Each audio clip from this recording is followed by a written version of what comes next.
We power family road trips. We power bedtime stories. We power our local hospitals. We power connections with friends. We do more than replace batteries and fix phones and tablets.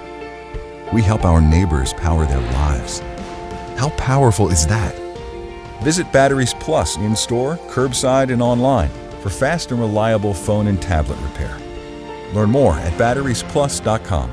So I can buy the Chevy truck for $4,000 less than invoice? Yes, you can at Gateway Chevrolet in Fargo. Up to $2,000 customer cash or 2.9% financing for 60 months. Plus up to $2,000 loyalty cash on select new Chevy trucks. Shop the savings on all new Chevrolets today at Gateway Chevrolet. Save thousands with 2.9% financing for 60 months on select models. Only at Gateway Chevrolet in Fargo. Find new roads. Details gatewayfargo.com.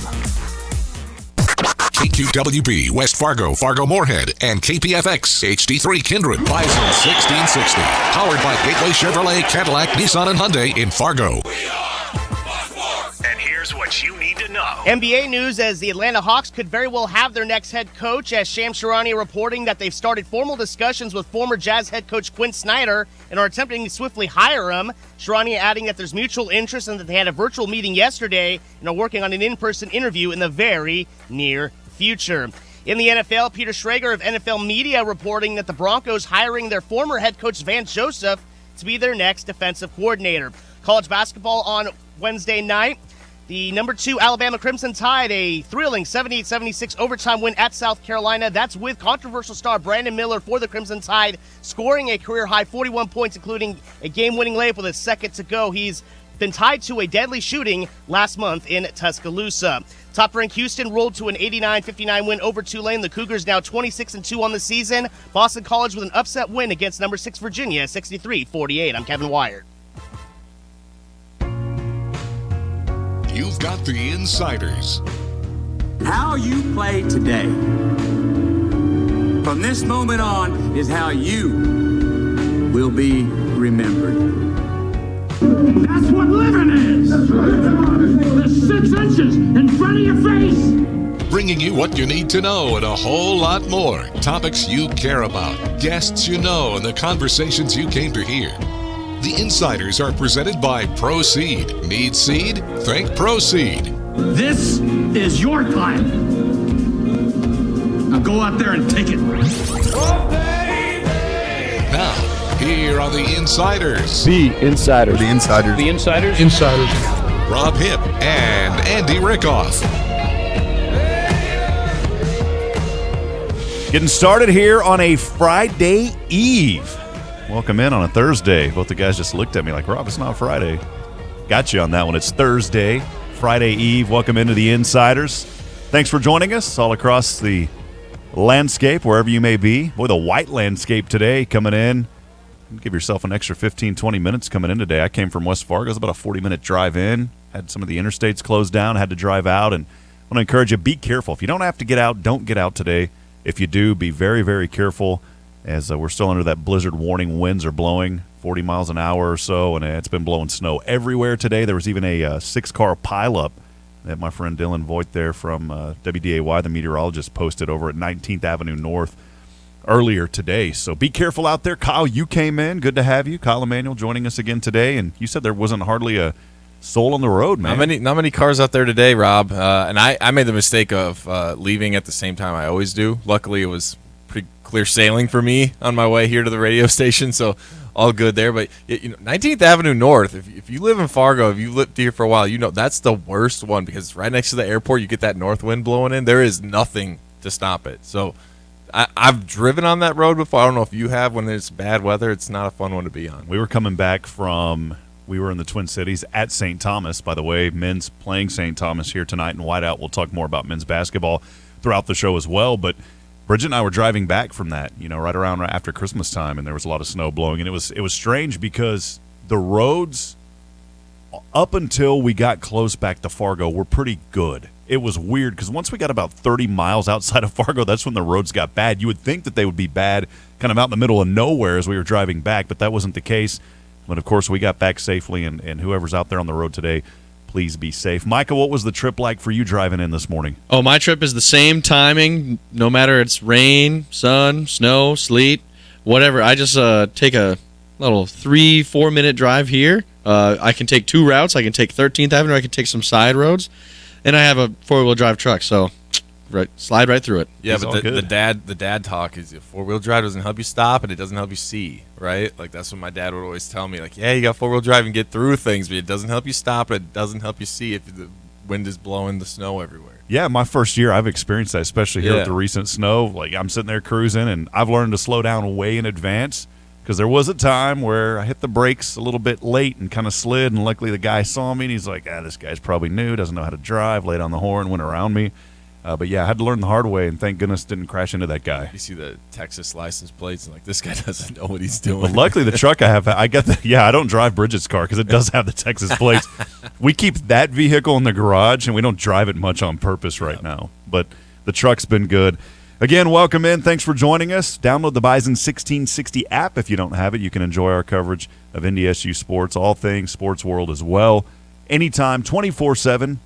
All you got to do is have the internet. Again, download the Bison 1660 app, and we will keep you up to date. We are live, as always, from the Theraldson Ethanol Broadcast Center. Kyle Emanuel's here with us. Got a little special, call it our Thursday. We haven't had it in a while, but a little Thursday throwback. Throwback Thursday today is we'll have our good friend Kenneth Sampson, longtime Bison fan, is going to call in around 11:30 or so, and we'll have some memories shared with Kenneth. He has been active with the fan base for quite some time, so excited to have Kenneth on. He was going to come in studio, but I said, man, don't worry about it. Just, hang out. He did go to work this morning. Works over at DNS. Great guy. But I said, don't worry about coming to the studio. We'll just give you a call. So we'll have Kenny on a little bit later today. Also, how about the recent Bison offensive guard, Nash Jensen? He'll join us coming up as well, talking his time at NDSU and also USFL. And what does that mean for him looking ahead to the NFL? I know that's a question that you'll have for him, Kyle. Yeah, I'm excited to talk to Nash. Obviously had a great career here at NDSU and just got drafted into the USFL. And I'm very curious, as I'm sure a lot of people are, and what that looks like. I know Lindsey Scott Jr., another guy from Incarnate Word, I believe he got drafted in the USFL and still wants to obviously pursue, his NFL dream. And I'm sure Nash is the exact same way. So just, I'm interested to see, what he's doing, obviously training, but then what does the next couple months look like for someone who just got drafted in the USFL and probably still wants to play in the NFL? So excited to talk to Nash. And I think just from having a guy like Nash in the USFL, I'm going to have more interest about the USFL than I will the XFL. The XFL, by the way, their numbers were down from their inaugural launch that they had back in 2020. I think it was like 1.2 million viewers, which was way down on that opening weekend. So for me, won't spend too much time talking, USFL away from Nash, but for me, it is something that I'm going to be more interested in watching, I think, versus the XFL. Do we have poll results from yesterday, Micah? Putting you on the spot. I know when I looked at it. Looking. And when I looked at it, it was landslide. It was like 85% no in terms of watching the XFL. Yeah, will you be watching the XFL? And it was 72% no, 27% yes. Okay. Sign. It's actually not as bad as I thought it might be. So we'll get a take today. In the next segment, we'll talk about our poll of the day, but we'll get a take about the USFL and see if there's any difference there. I know for me personally, I'm going to be chiming in on the USFL a little bit more, just knowing that Nash will be out there. So we'll talk to him coming up as well. Also, Dom Capers is back with the Panthers as the senior defensive assistant. That was 30 years after serving as Carolina's first head coach. But it's not really the storyline about him being the coming back to his team that he coached on the inaugural season for the Panthers. There's a different storyline that's going out there, and the internet poking a little fun as they always do, and we'll talk about that coming up a little bit later as well. We also have more Bison men's basketball tickets to give away, and reminding you tonight that it is Bison Whiteout versus St. Thomas. We'll preview that game in the final segment of the show. Grant Nelson getting more national exposure. We were going to talk about that today, but we're going to save it for tomorrow as we had a couple of national articles come out now about Grant. One of them from CBS yesterday, and then down in Texas, a writer for the San Antonio Spurs on one of their sites has also talked about Grant as well. So we'll talk more about that tomorrow. I know it's maybe not what we asked for, but it is a whiteout here tonight, and even the weather's going along with our NDSU whiteout game tonight. So I don't know if we asked for it, but it's happening right now. I was a little bit, I was waiting on creative Wes Offerman, because he does such great work. I was waiting on the Jakari white on white on white. Didn't see it yet, but maybe he's holding back and something will come out today on Twitter. where he's going to wait until Jakari White makes a play during the whiteout game, and then it's going to be like, yeah, Walter White, Jakari White at the whiteout game. It's coming. So. Maybe he thinks since he already shared that on our airwaves that now he has to come up with something new, and now he's brainstorming something else to come up with. It might be. So just keep an eye on the NDSU men's basketball Twitter at NDSU MBB and see all the creative juices that are flowing there from Wes and the talented staff. Want to remind you as well that the phone lines are open. If you'd love to interact with us today to chat, whatever's on your mind, we'd love to hear from you. As we go over topics today, too, you can call and let us know your thoughts on USFL. Let us know your thoughts on recruiting. If you've maybe got a question for Nash, too. We can't take those, of course, while Nash is on the line, but if you've got a question for Nash and you're joining us on the Horse Cam, feel free to send those over as well, and we'll try to interact with Nash on your behalf as he will be on a little bit later. You can always call us or text us on that Epic Companies hotline at 701-476-1660. Again, 701-476-1660. Our email inbox, as always, brought to you by Rick Electric. The Rick Electric email inbox also open at studio@bison1660.com. You know, as we always do here when I host on the Insiders, I don't typically get started talking too much sports. I like to just break the ice. There was a couple of things that were on my mind today, and we talked about one of them, Kyle, and it was you're kind of in that situation, and guys out there listening, you know where I'm coming from on this. It's with your hair. You get into that situation to where you feel like you're in between haircuts, and that's how it was this morning for me. Because I cut like a 4 and a 2, 4 on the top, 2 on the side. Yep. But it's at that moment to where it starts to get frizzy. And then you're like, do I put water on it? I'm not a big gel fan, by the way. I don't like gel just because I don't like as the day goes on. So every once in a while I'll put a little water and kind of push it back down, but then it pops up and gets frizzy again. But the reason I'm talking about this is I was amazed because Kyle Emanuel has got a pretty good haircut, let's be honest. And if you saw Kyle, you would think, okay, probably goes somewhere, gets his hair done. But that is not the case from the Kyle Emanuel. You're giving away my secrets, Rob. Yeah, I've told people this, and this is why I think I texted Andy. I believe it was sometime during the season. You guys were doing some bet. Maybe this was even back a little before that, but the bet was like he has to cut off his hair. I think it was when he had longer hair, and I was like, I volunteer, Andy. I'll cut your hair, and he just kind of laughed it off. I was like, no, seriously, I think I can do it. But yeah, over COVID, I learned to, I guess you could say learn. I kind of just trial and error started cutting my hair, and I didn't just like buzz it, like do it 3 and do the whole thing. I tried to do it the way somewhat similar the way that like my barber does it, and I feel like I got pretty good at it. Definitely mess up at times, and people always ask how do you do the back, and I'm like, I kind of wing it. I kind of just, it's a feel thing. You can kind of use like your phone camera and you can look in the back, but yeah, I started cutting my own hair, and I don't do it every single time. When it gets a little wonky, then you go in, you let a professional do it. But see, I'm the type of person, like, I would want to get my hair cut like every 2 weeks, maybe even like every week and a half. And, you know, that just gets to be a lot. Like, you know, I go all the way downtown to get my hair cut, and it's just, you know, it's a lot of travel. I live way down south, and so I just started doing it myself. And, you know, for the most part, I think it works out okay. Usually people don't say anything. If people don't say anything, I'm like, I must be doing something right. How far is the drive when you say all the way downtown? It's like 20 minutes. Okay, because I chuckled because, you know, in Texas, when I was in Central Texas, when we would say downtown, that meant going from where I grew up to Austin. It was like a 40-minute drive. So when you're saying all the way downtown. In Fargo, if it's a 20-minute drive, that's about as far as it gets. So I mean, it's pretty close. Well, going back to the hair cutting, it was funny because during COVID, of course, you couldn't get out, and I buzzed my hair. Went like a number 3 all over. But I did it on my own, but then the back and the neck was just terrible. Thank goodness I had Bridget. She cleaned it up for me. See, you can do it You yourself. weren't married then, though, but fiance, I would assume, right? Did she help at all? Nope. All me, man. I tried to get her to help one time. She was all nervous. Like, she was going I was like, this is going to take 3 hours. Just give me the clippers. I'll figure it out. Michael, what did you do during COVID? What did you do with the hair? Did you just let it grow? I did have my hair grow out during a specific amount of time where I had it. I had like some nice hockey lettuce. Like if you put a helmet on me, I had the hair flowing behind the neck. All right, I could see Micah kind of coming out with the long, like grungy hair, long beard. You could pull that off, Mike. I don't know if I'd want grungy hair. That doesn't sound like a good descriptor of hair that I want. Anyways, I just wanted to bring that up because we were talking about it. Figure it out, man. I'm telling you. If there's it's not as scary as you think. Any of you out there, if you cut your own hair, let us know because I want to know how you do it. Because whenever I tried it before, I mean, it's tough because you got to go reverse in the mirror. It's not easy, but if you do it and you think it's easy, let us know. Call us, text us on that Epic Companies hotline. We'd love to hear from you. 701-476-1660. Something else a little off the wall to get started before we take our first break. I found this kind of hard to believe. An entry-level Tesla, electric vehicles. They got a big plant in the Austin area. I mean, we saw it there as I was living there, and they built it. It is now less cost than the average new car. For the automaker started slashing prices on vehicles earlier this year. The Tesla Model 3 now starts at $43,000. That doesn't include a $7,500 tax credit that Americans get for buying an electric vehicle.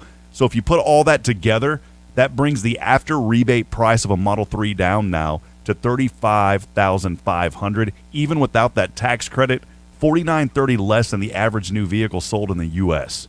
You think about cars now and even a used truck. I was looking at used trucks. 2019 models were $45,000, $50,000. It's crazy to think. I'm not sold on the EV yet. I'm just not. And we were on the show earlier, and Coach Jensen was giving me some advice on the football side. Whenever we had the football radio show this past season, he's like, "Do not get an electric snowblower." I listened to him. I got a gas powered, and I'm glad I did. There's just not enough juice with electric. I'm not bashing on it, but come on, man, gas powered's the way to go. There's a lot of different ways I could go there. It's funny because I bought it now. This was 7 years ago at this point, but I bought my truck brand new, and it was less than that. I think it was like somewhere in the 40 range. And now, like you said, you can't even get a used car for that. So it's kind of insane. I know obviously a lot has happened, but yeah, I'm not sold, especially up here. I don't know. I know like diesels can gel up and stuff in the cold, but it's just like I'm sticking with my gas. I do have an electric lawnmower though. Those are all right. And I like that because you don't have to worry about going to the gas station, getting gas, changing oil, like none of that. Just it starts right up instantly every single time. So I do enjoy that. But I have heard some mixed reviews on the snowblower. The battery snowblower. So. I've got the electric lawnmower, but I do have to change batteries. I had to buy an extra battery because I run out. Yeah. At least where I was living back in East Texas. That's why you got to get the weed eater, and then you get the leaf blower, and then you just swap the batteries while the other one's charging. Absolutely. Like electric snowblower, I will never go that route. I have to go gas. An electric start, now that's a good way to go, where you can start it either like plug it in, and you can start it that way, or you can start it like the manly way of like pulling that string and then That's the man way to start it. That's right. All right, there you go. You got to keep that man up. All right, well, that'll wrap it up here on the first segment. We wanted to intro in, have a little bit of fun here. Again, we'd love to hear from you. You can chime in. Texas Epic Company's hotline open as always at 701-476-1660. The Insiders is always brought to you by Proceed. When you need seed, think Proceed online at proceed.net. We'll have our poll of the day, this day in history as well, coming up when we come back here on The Insiders. Your home for the Thundering Herd. Hey, you got any left-handed football? Bison 1660.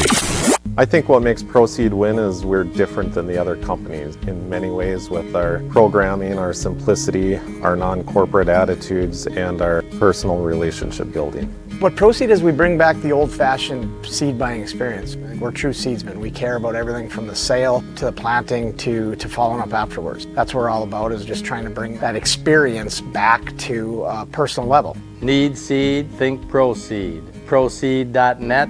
Great seed at a reasonable price. When it's time to find a realtor, word of mouth is important. And Todd Cattermas with Beyond Realty is a name Bison Nation says often. Todd has helped everyone from coaches and administrators to broadcasters and former players and their families buy homes in the FM area. So many in Bison Nation trust Todd to buy and sell their homes, and you can too. Call Todd Cattermas with Beyond Realty today or visit him at 4832 Amber Valley Parkway in Fargo. Todd is a proud partner and the preferred realtor of NDSU Athletics. Todd Cattermas with Beyond Realty. Moving the herd, one home at a time. Happy St. Patrick's Day! It's back. Fargo's official St. Patrick's Day pub crawl presented by Bud Light. Grab your friends and your green gear and head downtown March 11th for the official St. Patty's Day pub crawl. Kickoff at 1 p.m. Grab a passport at any of the participating bars and enjoy the St. Patty's Day specials. Get your passport stamped at each location to receive the commemorative St. Patty's Day finisher medal at the Old Broadway. Find all the details on Facebook. Special thanks to the Bridges Apartments. Happy St. Patrick's Day! It's the St. Patrick's Day pub crawl presented by Bud Light. Shop the largest new vehicle inventory in the area, only at Corwin Auto. Corwin Auto has over 600 new vehicles available, and one of them can be yours. You heard me. Over 600 new cars, trucks, SUVs, and crossovers for you to choose from. With inventory like that, you don't have to settle. Find exactly what you are looking for. Have a trade? Get top dollar when you purchase any new in-stock or incoming unit. What are you waiting for? Head to any Corwin Auto location today or shop online, corwinauto.com. If there's one thing I know about farmers, it's that they are resilient. This is Scott Zolandic with Cornerstone Bank. Farmers are known to rise to ever-changing challenges, whether it be higher land prices and rent costs, risk management, or diversification. Cornerstone Bank offers an experienced team that you can turn to. If you're looking to save, borrow, or spend, Cornerstone Bank will find the best financial options for business, ag operations, and your personal needs. Come see us at Cornerstone Bank. Member FDIC, Equal Housing Lender. Are you an electrician? Are you looking for a change? JDP Electric is looking for commercial, industrial, and service electricians. JDP is looking for both journeyman and apprentice electricians. You could start your career today with a family-owned and operated business who's been serving our community for over 20 years. Full-time positions available with great pay and benefits. Call 701-232-1991 or email info@jdpelectric.net. Start your new tomorrow today. Come be a part of the JDP difference. Hear that? The herd is headed your way. You're hearing from the insiders right here on Bison 1660.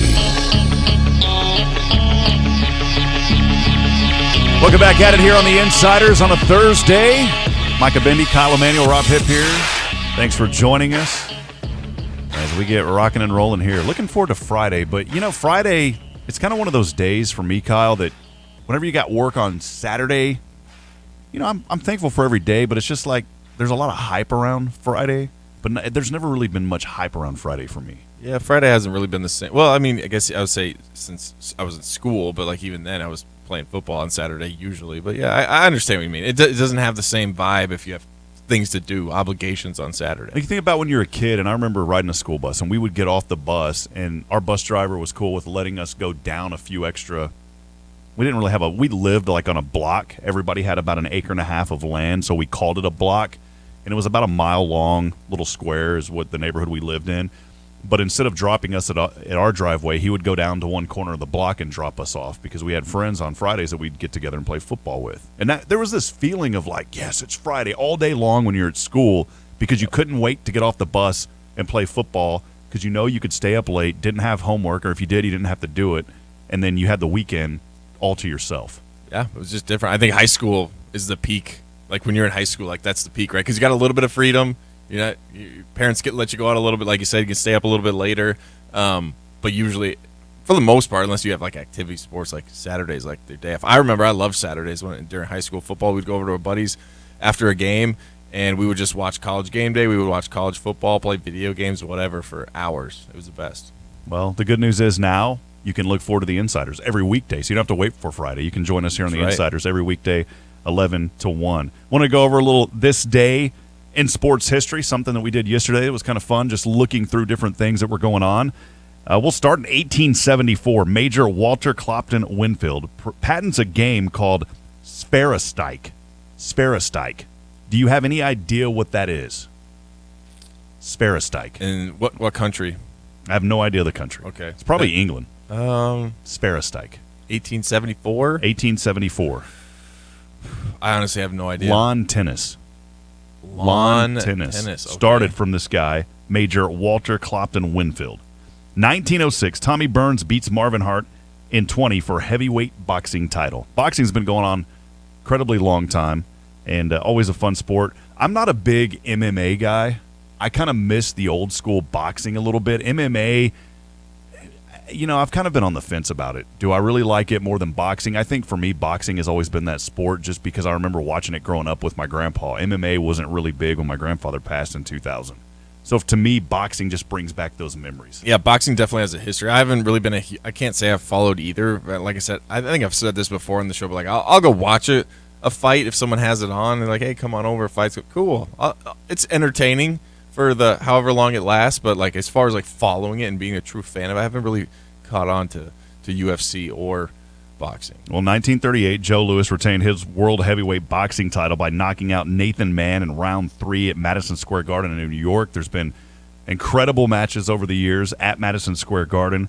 1958, 5-time F1 World Drivers Champion Juan Manuel Fangio is kidnapped by Cuban rebels from Fidel Castro's 26th of July movement. Was released soon after that, though. But, man, you talk about sports figures getting captured back in the day, by Fidel Castro. I mean, that's some pretty big stuff. Yeah, to say the least. I had no idea about this. I didn't either. That's why I like going through this. 1964, the 6th Daytona 500 race winner Richard Petty. He leads for the record 184 of the 200 laps. We talked a little bit about NASCAR earlier in the week. There's some fandom. There's a little bit of fanfare around there. But whenever I saw Richard Petty, I would think more of a modern just because of his son who raced as well. But, Dad going back to the mid-1960s. Something else that stood out today, and we mentioned this yesterday, Wilt Chamberlain back in the news in this day in history again. Yesterday it was for the most free throw attempts in an NBA game. Today, on this day, back in 1968, became the first basketball player in the NBA to score 25,000 points. Back then, that was a big deal. In this day and time, not too much of a big deal. Yeah, LeBron was, 38,000 something that broke the record, I believe. Is that right, Yeah, Micah? Somewhere in 38,000 now. 38,000. So, 25,000. Like you said, back then, probably a big deal. Now it's like, that's, 10th place, 11th place, maybe lower. One of my favorite college basketball coaches of all time, outside of the broadcasting world, of course. Enjoy Dave Richmond and the guys that I've been able to work with over the years. But one of my favorite growing up, none other than Bobby Knight, just because of how aggressive he was, how he coached. I mean, the guy just couldn't stop. On this day in 1985, Bobby Knight was coaching Indiana basketball. Guess what he did for the first time on this day? Threw the chair. Threw the chair for the first time. And there would be a lot more chairs that are thrown under Bobby Knight. 1988, Chicago gives Cubs the right to install lights and play up to 18 night games. We mentioned this yesterday about one of the exhibition games getting played for the first time at night. Well, in 1988, that is when the lights officially got going and they got permission to now play 18 games there. 1991, North Carolina is the first NCAA basketball team to win 1,500 games. And you think about all the success that the Tar Heels have had. And, again, going back to yesterday, a team that's not even in there in the top 25 this season, which you kind of think college basketball landscape's changing now. Yeah, preseason number 1. We talked about this yesterday when we went through the poll. They obviously had a phenomenal season the year before, had a lot of people coming back, and everyone thought, this is going to be the year for the Tar Heels, and so far it just hasn't worked out that way. Then in 2021, and we can all vividly remember this, it's a sport that you enjoy very much, golf. Relates to Tiger Woods in 2021. Car crash? Crashed his car driving south of Los Angeles, injuring both of his legs, but made a return, and he's been pretty well. I remember that. I can't say I remember it vividly. Like, I don't know where I was, but I remember as soon as I heard that, I was like, that might be the last time we've seen Tiger Woods play a competitive round of golf. Because at that time, it's like, well, first you just hope to God he survives, right? For his kids, for everyone involved. You just hope that the man is okay. And then once you realize that, it's like, okay, but is he going to have his leg? And if he does, if they can save his leg, is it going to be functional? Can he even stand? Can he walk? And now, as we talked about a lot last week, Andy and I, he was playing in the Genesis Invitational, made the cut, had a round of 4 under, and he just keeps kind of surprising us in what he can do with that put together body. Like, it's just his back, his knees, everything's kind of falling apart, but yet somehow he's still doing it at 47 years old. From a crash and still out there swinging the club. So a little bit of this day in history for you to kind of get your brain flowing today to go back and think about the good old days. Wilt Chamberlain, you're gonna have him coming up again. I won't say the date. It's probably the 100-point game. 100-point game is coming up. All right. I did some research. I Googled it. Did some research. He's 7th in all-time scoring right now. He got to 31,000. He sits at 31,419. Right behind Dirk Nowitzki at 6th and Michael Jordan 5th. All right. We got it. Micah, by the way, we need to give him some mad props. I always give Micah props, but he's becoming quickly like the historian and the statistician for the Insiders. You need that guy. Because anytime you need facts, within, I would say, 15 seconds, Micah's able to spit them out. I have time. Like, I'm not always like the guy on the air, like talking here, so I'm just like, I have 2 PCs just to my right and left, so let's use one of them. Well, I said that we'll talk about the poll of the day. Poll of the day today, we'll kind of go back on what we played on yesterday with the XFL, and I'm gonna step it up. I talked about it earlier with Nash Jensen getting into the USFL as he was drafted with the Pittsburgh Maulers. We'll talk to him a little bit later here on the show. So the poll of the day today is, do you plan on watching the USFL when it kicks off for its second season here in April? I'll be honest, I didn't watch any of it last season. There was the UFL. This is a whole different section of USFL because they did have one that they started back in the mid-'80s, only lasted a few seasons. So it's not the same kind of USFL that it was in the 80s because they basically started a new company under that name. They had to get the trademark rights and all that. But that is the question today on our Bison 1660 poll. And when you think of guys like Nash, Jensen having some NDSU ties, will that convince you to watch the USFL? Kyle, do you plan on it? I know yesterday we talked about XFL, and you're like, not really. I'm not going to watch a lot. Yeah. I will pry into the USFL a little bit. Yeah, probably. I mean, a little bit. If there's Bison guys playing, I think I'll flip it on and watch it for a little bit. I would assume the numbers would be similar to the XFL. It's just, and I don't know. I haven't done enough research into it, but like I don't know is there distinct differences? Like has the USFL, do they have different rules? Because I know that's one thing that probably gets people going for the XFL is some of those unique rules that we talked about yesterday with the 3-point conversion and the new kickoff rule and everything else they have going on. What is the USFL going to offer? What are they going to do to be a little bit different? Football is football. If you like football, you'll watch. But I think some of those little intriguing rule changes and different things, like that's what's going to capture maybe a casual fan who otherwise would be like, I've had enough football for now. When you think, and see, you just said it. What we mentioned going back, whenever you said, I've had enough football, I'm ready just for a break, and maybe that's the difference with the USFL versus the XFL. The XFL gets going pretty much right after the Super Bowl. With the USFL, you don't get started until April. So maybe for some fans that need a break but don't need a really long break as you go back to the fall, maybe the USFL is that choice because they kick off in April. Yeah, and the other side of that too is like April's usually the NFL draft. You start getting into OTAs, free agencies over. So like the NFL still kind of dominates football a little bit just because of all their offseason talk. Like you turn on a sports talk show anywhere, ESPN, Fox, whatever, and you watch it. Right now it's all about, well, Aaron Rodgers is coming out of the darkness. Lamar Jackson, which we talked about yesterday, is he going to sign? Like, so it's interesting because, yes, there's actual football being played, but some people at this point are like, okay, I want to be involved with football, but now, I'm interested in some of the drama of this offseason. Let's see where people land, who gets signed, who doesn't, who gets traded, where's my – I want to watch, or I want to see every single mock draft there is possible, like those guys come out with like 8 of them, and it's like the biggest news story of the day when those mock drafts come out. So there's kind of that interesting, give and take there of, do you just want to watch football? Or are you more interested in the offseason stuff of the NFL, or can you do both? So, I bet there's more of an interest in the offseason of the NFL versus watching an XFL or the USFL. I mean, just look at the numbers for the NFL draft. That'll tell you everything you need to know. Well, we've got more on the show here. We are live, as always, from the Theraldson Ethanol broadcast studio. Theraldson Ethanol is one of the nation's largest ethanol facilities. This 175 million gallon per year ethanol plant located just west of Castleton.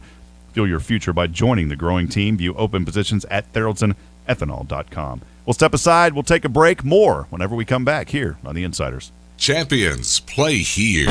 This man was a bona fide scrub. He can't play. No disrespect whatsoever, but I'm sorry to tell everybody the truth. He has small hands. He can't catch the ball. You're home for the Thundering Herd. Bison 1660.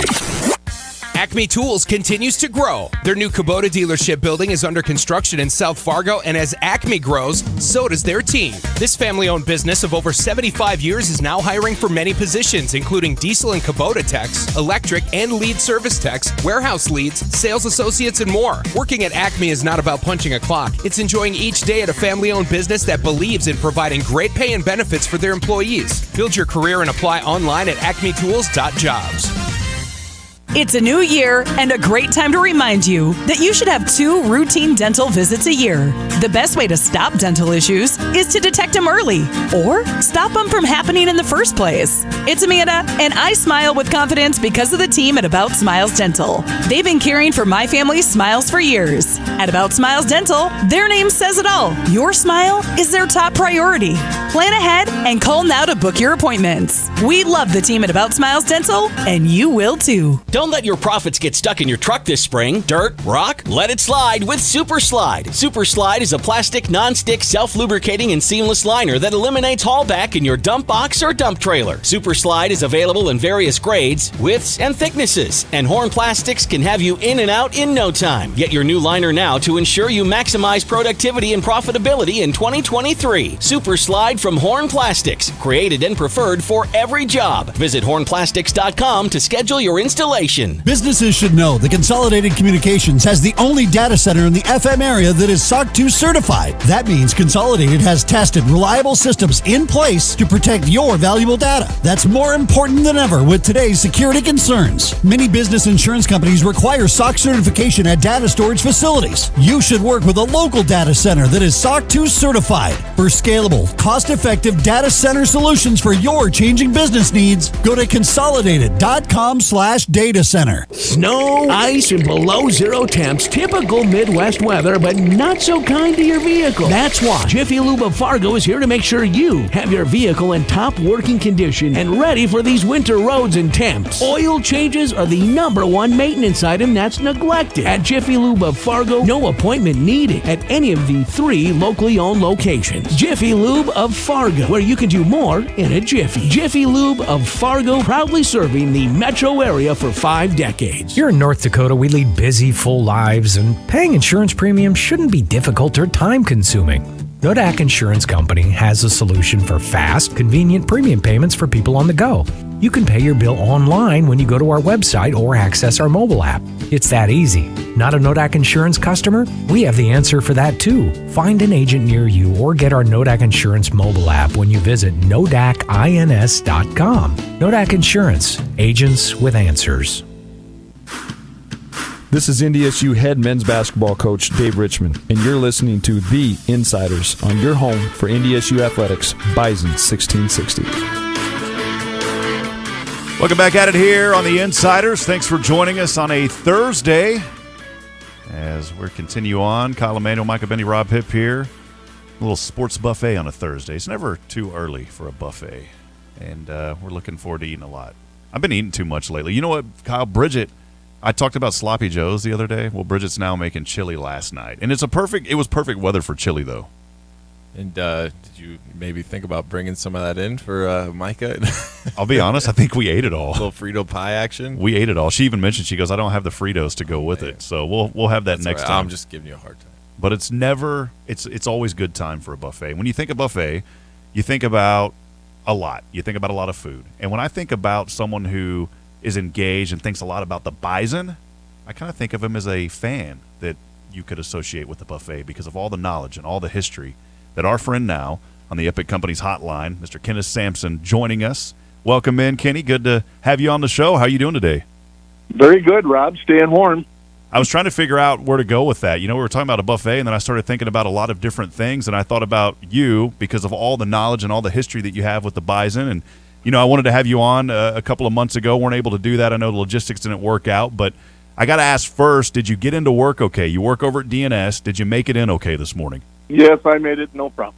All right. Well, that's a good thing. Yeah. Well, Kenny, you've been around the program a long time, and we wanted to have kind of a little special segment today, a Throwback Thursday segment that we haven't had in a while. How long have you been around the program, Kenny? I attended my first Bison game. My family moved from Carrington, North Dakota to West Fargo in 1976. And it was the Bison against South Dakota State. I even remember the name of the quarterback. South Dakota State had a guy named Moffitt, Gary Moffitt, I believe it was his name. He's supposed to be pretty good, and the Bison thumped him. Well, we love that, obviously. Definitely. Kenny, I wanted to ask you, because if I'm reading this correctly, you didn't actually graduate from NDSU, but you've been a fan for so long. So how did this all start? How did you become such a big fan of the Bison? Well, 1968, we were living in Towner, North Dakota, and I was at my neighbor's house, and this guy and the guy was a very good athlete back in the day, and we were watching the Bison play. I think it was Montana in the Camellia Bowl or something like that, you know. And he goes, Kenny, that's the team, and it stuck. That's honestly the way it happened. Been a fan ever since. Again, Kenny Sampson joining us here on the Epic Companies hotline. Been a Bison fan for a very, very long time. Kenny, I kind of want to go back. You know, you look at the COVID season, and, you know, I'm glad that things have moved on. There's still some lingering effects, obviously, from that. But you go back to that season, and during that season, I mean, we were starting up football. If you go back in history right now, that's when that season kind of got going. What do you remember that made that season unique to you as a fan? Just playing in the springtime, you know. It just felt totally different. Everything about it was unique and different. in my opinion. I'm going to put you on the spot here right out the gate. I'm going to ask you to rank the top 5 quarterbacks in your mind in NDSU history. Oh, man. Oh, wow. That's good. Well, I'm kind of partial. I got a friend that's in the Hall of Fame. His name is Mr. Jeff Bentram. Okay. I'd put him up there. And I would probably take Mr. Wentz, Mr. Stick, Trey Lance, and Arden Beachy. All right. Those are all good 5. Kenny, man, he put you on the spot big time. And you mentioned Jeff. Yeah, that's okay. I like that. But you mentioned Jeff, and we were privileged to have him on the show, and we actually had a Throwback Thursday segment where Jeff chimed in with us. Have you had a chance just to catch up with him in a while? I believe he's up in Canada now. He lives in Calgary. You know what? The last time I was in Frisco, I saw him. So usually he goes there. Well, I remember. Or he might come home in the summer. Yeah, last time we chatted with him, he said that he hadn't been able to make it back since COVID, but he wants to get back down to this area and is trying to plan that. Kenny, you and I first connected at Arizona down there this year for the FBS game. What did you enjoy most about that contest? I know that it was a tough one there for the Bison, but what do you enjoy most just about that trip? I couldn't believe how many my whole family lives in Arizona, by the way, now. And what I enjoyed was I could not believe how many fans were there. There had to be 15,000 easy. And heck, we had seats from the 50-yard line, 15 rows up. We got them from Arizona people. Now and it was Bison fans all over. I got to see a gal I went to high school with, I thought visit with. I hadn't seen her since 1976.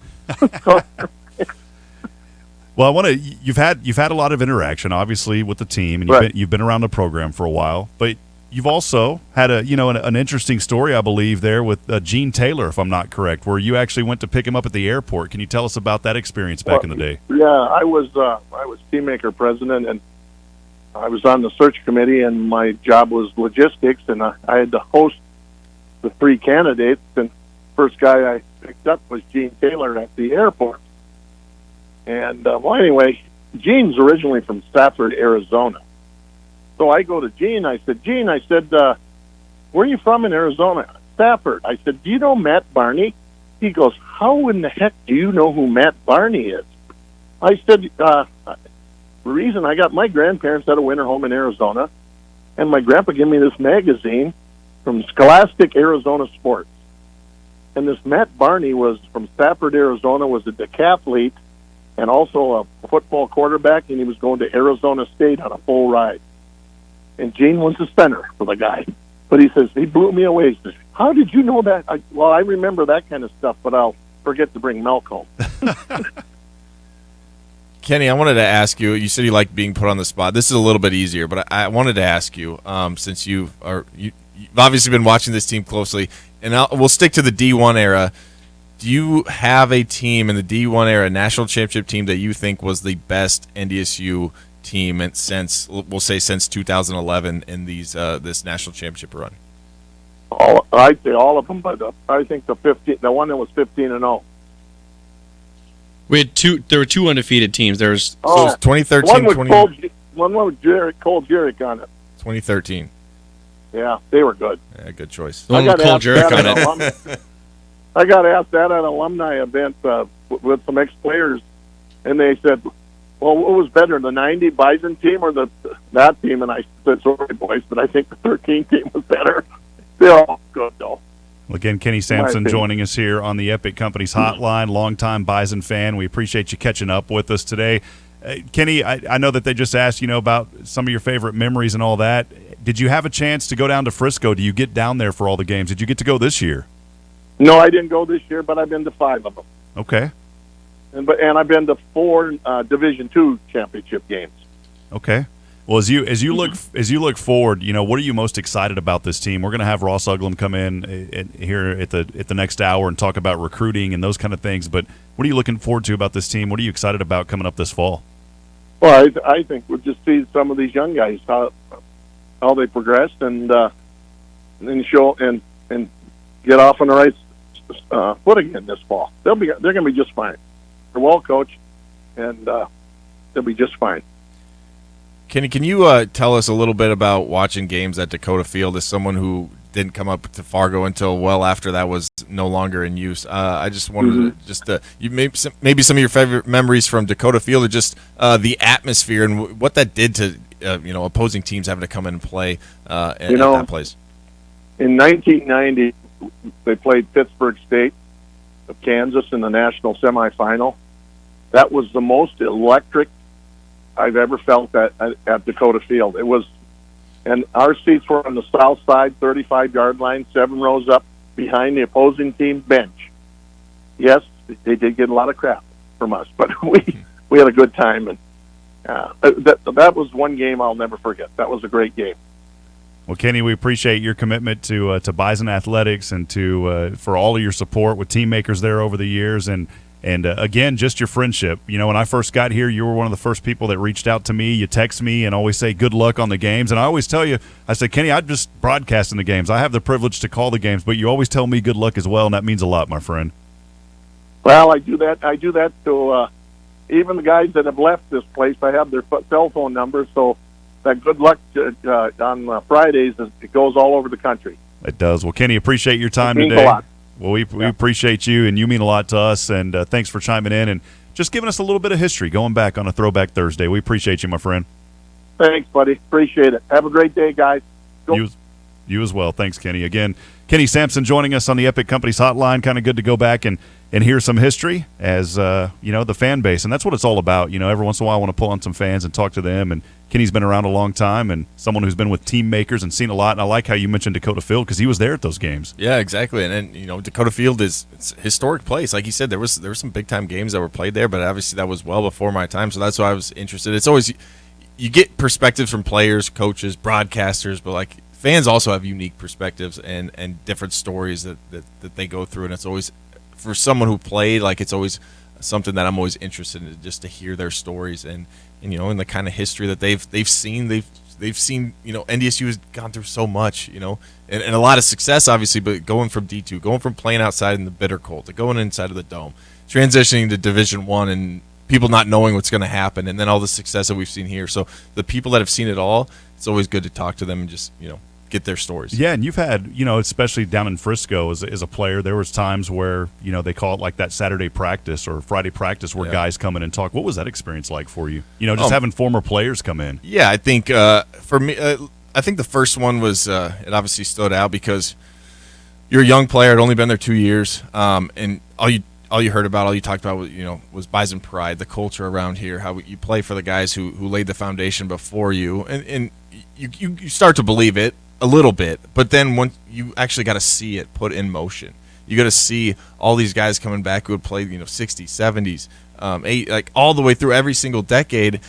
They came back for that game, and just to see how much they still love this program, it was like, okay, now you got to actually visualize what you're talking about. You know what I mean? It was just an unbelievable experience that I know South Dakota State, I think, has tried to copy, but that was something that we started here at NDSU. Yeah, it started here, not that school down to the south. Want to let everybody know that. Well, this hour is brought to you by Hansman Runsvold Funeral Home, dedicated to helping families look to the future with hope. And remember, what we do today shapes our memories for tomorrow. We wish the team a successful season and the community that cheers them on a great time with family and friends. It's Hansman Runsvold Funeral Home, proud to support the Bison. We'll step aside. We'll take a break. When we come back, it's all about the hair here on The Insiders. The most complete Bison coverage in the region. Your Bison Nation station. You are deep in thought, which is always dangerous. Bison 1660. Love is in the air. It's a brand new day. Birds are singing duets together. And squirrels are chasing each other across the treetops. Everyone has a twinkle in their eye. Boom, chicka-boom. Don't let junk get in the way. We make junk disappear. All you have to do is point. Call 1-800-GOT-JUNK. And you'll be back to your old self again. We've got magic in our fingertips. And that's why everyone starts dancing. Call 1-800-GOT-JUNK or visit 1-800-GOTJUNK.com. Shop the largest new vehicle inventory in the area, only at Corwin Auto. Corwin Auto has over 600 new vehicles available, and one of them can be yours. You heard me. Over 600 new cars, trucks, SUVs, and crossovers for you to choose from. With inventory like that, you don't have to settle. Find exactly what you are looking for. Have a trade? Get top dollar when you purchase any new in-stock or incoming unit. What are you waiting for? Head to any Corwin Auto location today or shop online, corwinauto.com. Hi, I'm Madison, and a doctor of physical therapy and bride-to-be, and I've got some important news to share with all of my fellow brides-to-be. The e-gym at Apex is the best way I found to get into shape for the big day. It's a quick 22-minute weight training workout that I've started, and in just 2 months, my body fat percentage has dropped and my muscle mass is up. Follow my journey on our eGym at Apex page on Instagram and Facebook, or give us a call at 701-639-0808. I'm Alexa, and my family chose Rusco Windows. We had quite a few consults come through, and Rusco, you couldn't beat the price point. And then they just had such a way with clear communication each step of the way. Hi, this is Jeff Olson from Rusco Window and Cabinets. With 4 generations, 70 years, and over 1 million installations by our family, it's easy to see why we're your window and cabinet experts. RuscoWindowCompany.com. It's Rusco. For decades, Nodak Insurance Company has been serving our state's residents in good times and challenging times. We come together for the greater good, from simple acts of kindness to company-wide efforts that make a difference in our community. It's who we are, rooted in North Dakota and ready to serve when it matters most.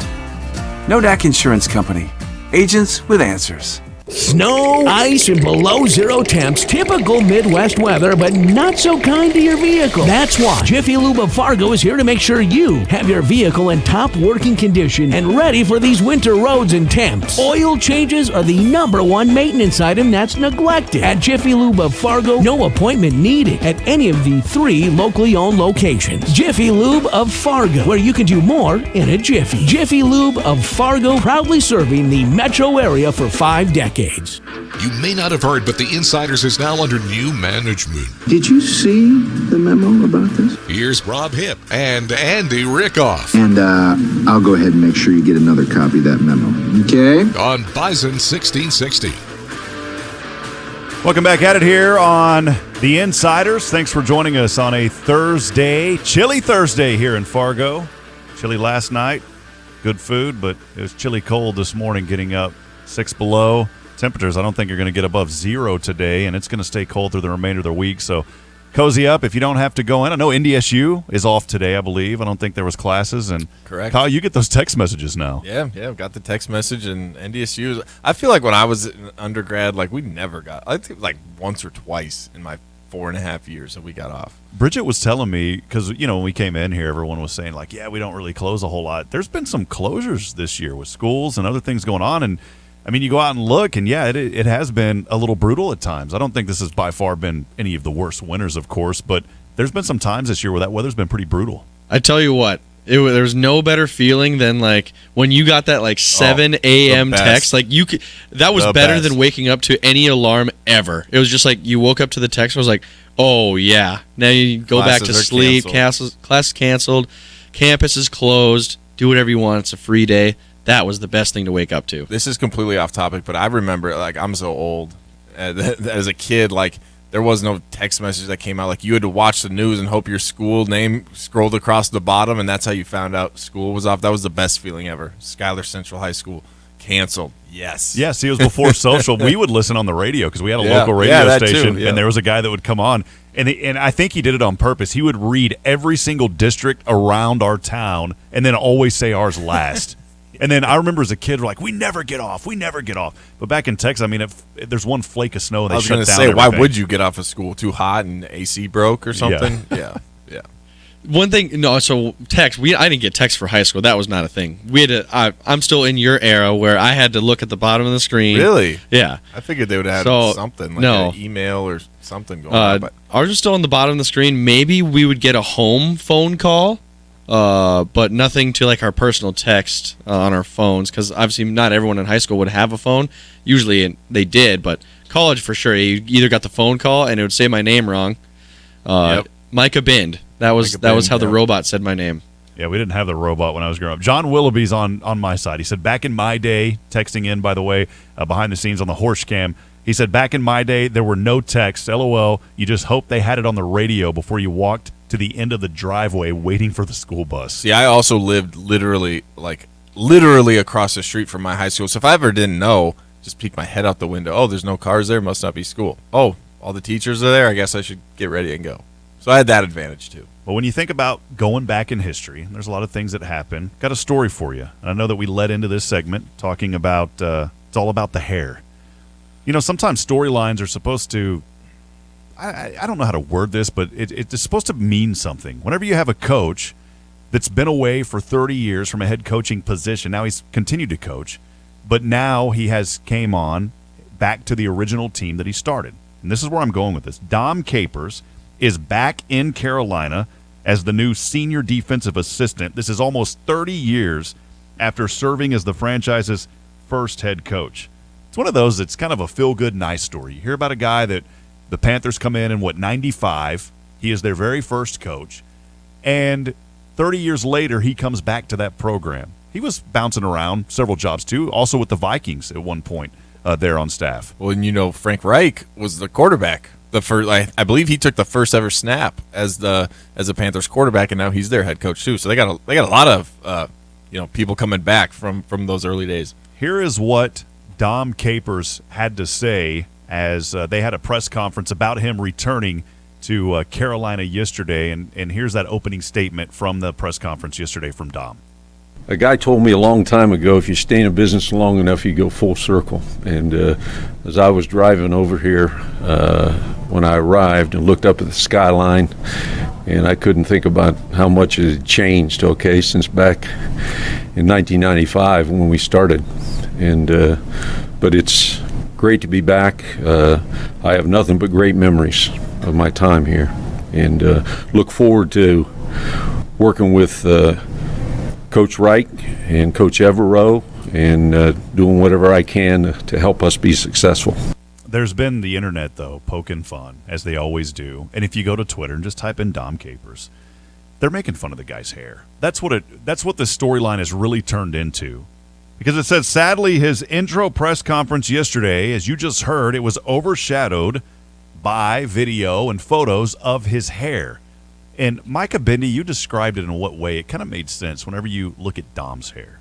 It looks like it could be painted or taped on, which it most likely is. If anybody remembers, Carlos Boozer, he's an former NBA player. He was a guy with no hair. But then he had it looked like there was paint that was put on Carlos Boozer's head. Lego, man. And now it's like Dom Capers has done the same thing. It's got a little more fluff to it. So it looks like, just like a Lego was put on his head. Well, here's what he had to say. Also coming back, now 72 years old. Here's what he had to say about coming back to the program.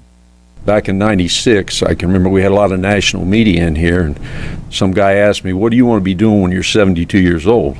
And I looked at him and I said, I want to be coaching. And God willing, here I am still coaching. So I enjoy the competitiveness, the X-No part of the game. Still, I don't think there's anything that matches Sunday afternoon for 3 hours. You put in all that work during the week, and there's no in between. You either feel real good or you don't feel very good at all. And I don't know what you find to match that, when it's all over.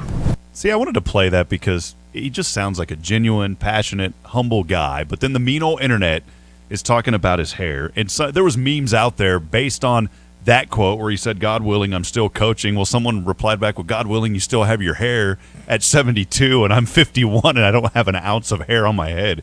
I mean, the internet's brutal, man. Yeah, well, it is. Yeah, it definitely is. But, going back to your first point, that's what football coaches are, though. They're they don't know anything different. It's like, well, why would I want to retire and just sit around and do nothing when that's their passion? That's what gives them meaning in life, and you can tell that in his voice, and it sounds genuine, and that's something I can appreciate.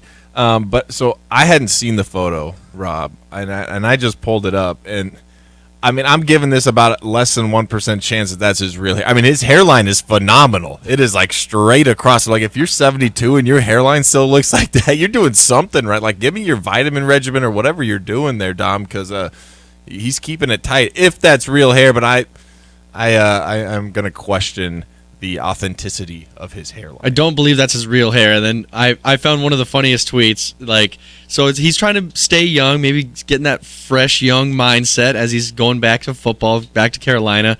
Someone made a fake quote of Dom Capers at his press conference saying, "Nah, cause like it's for real tight to be back in Carolina, my guy. I'm finna get this defense bussin'. You heard, winning the Super Bowl, then hitting that gritty. That's tight, fam. Dap me up." Love it. There you go. Dom Capers. By the way, trying to stay relevant, right? Trying to stay relevant. Yeah, there you go. I will give him credit, though. If you go back and find early years ago, 2-3 decades ago, his hair, it was exactly the same. And, one little final statement on that. Micah, yesterday, I think it was you and I, there was Jalen Rose was on the TV behind us. And I looked at him and I said, that is that line is too straight on his hair. You remember that? We were talking yesterday. Yeah, the line was too straight. I don't know if the line can be too straight because it looks clean, it looks cut, and Jalen Rose he's been saying, like, if you don't spend like over $100 on your haircut, you're not getting a nice haircut.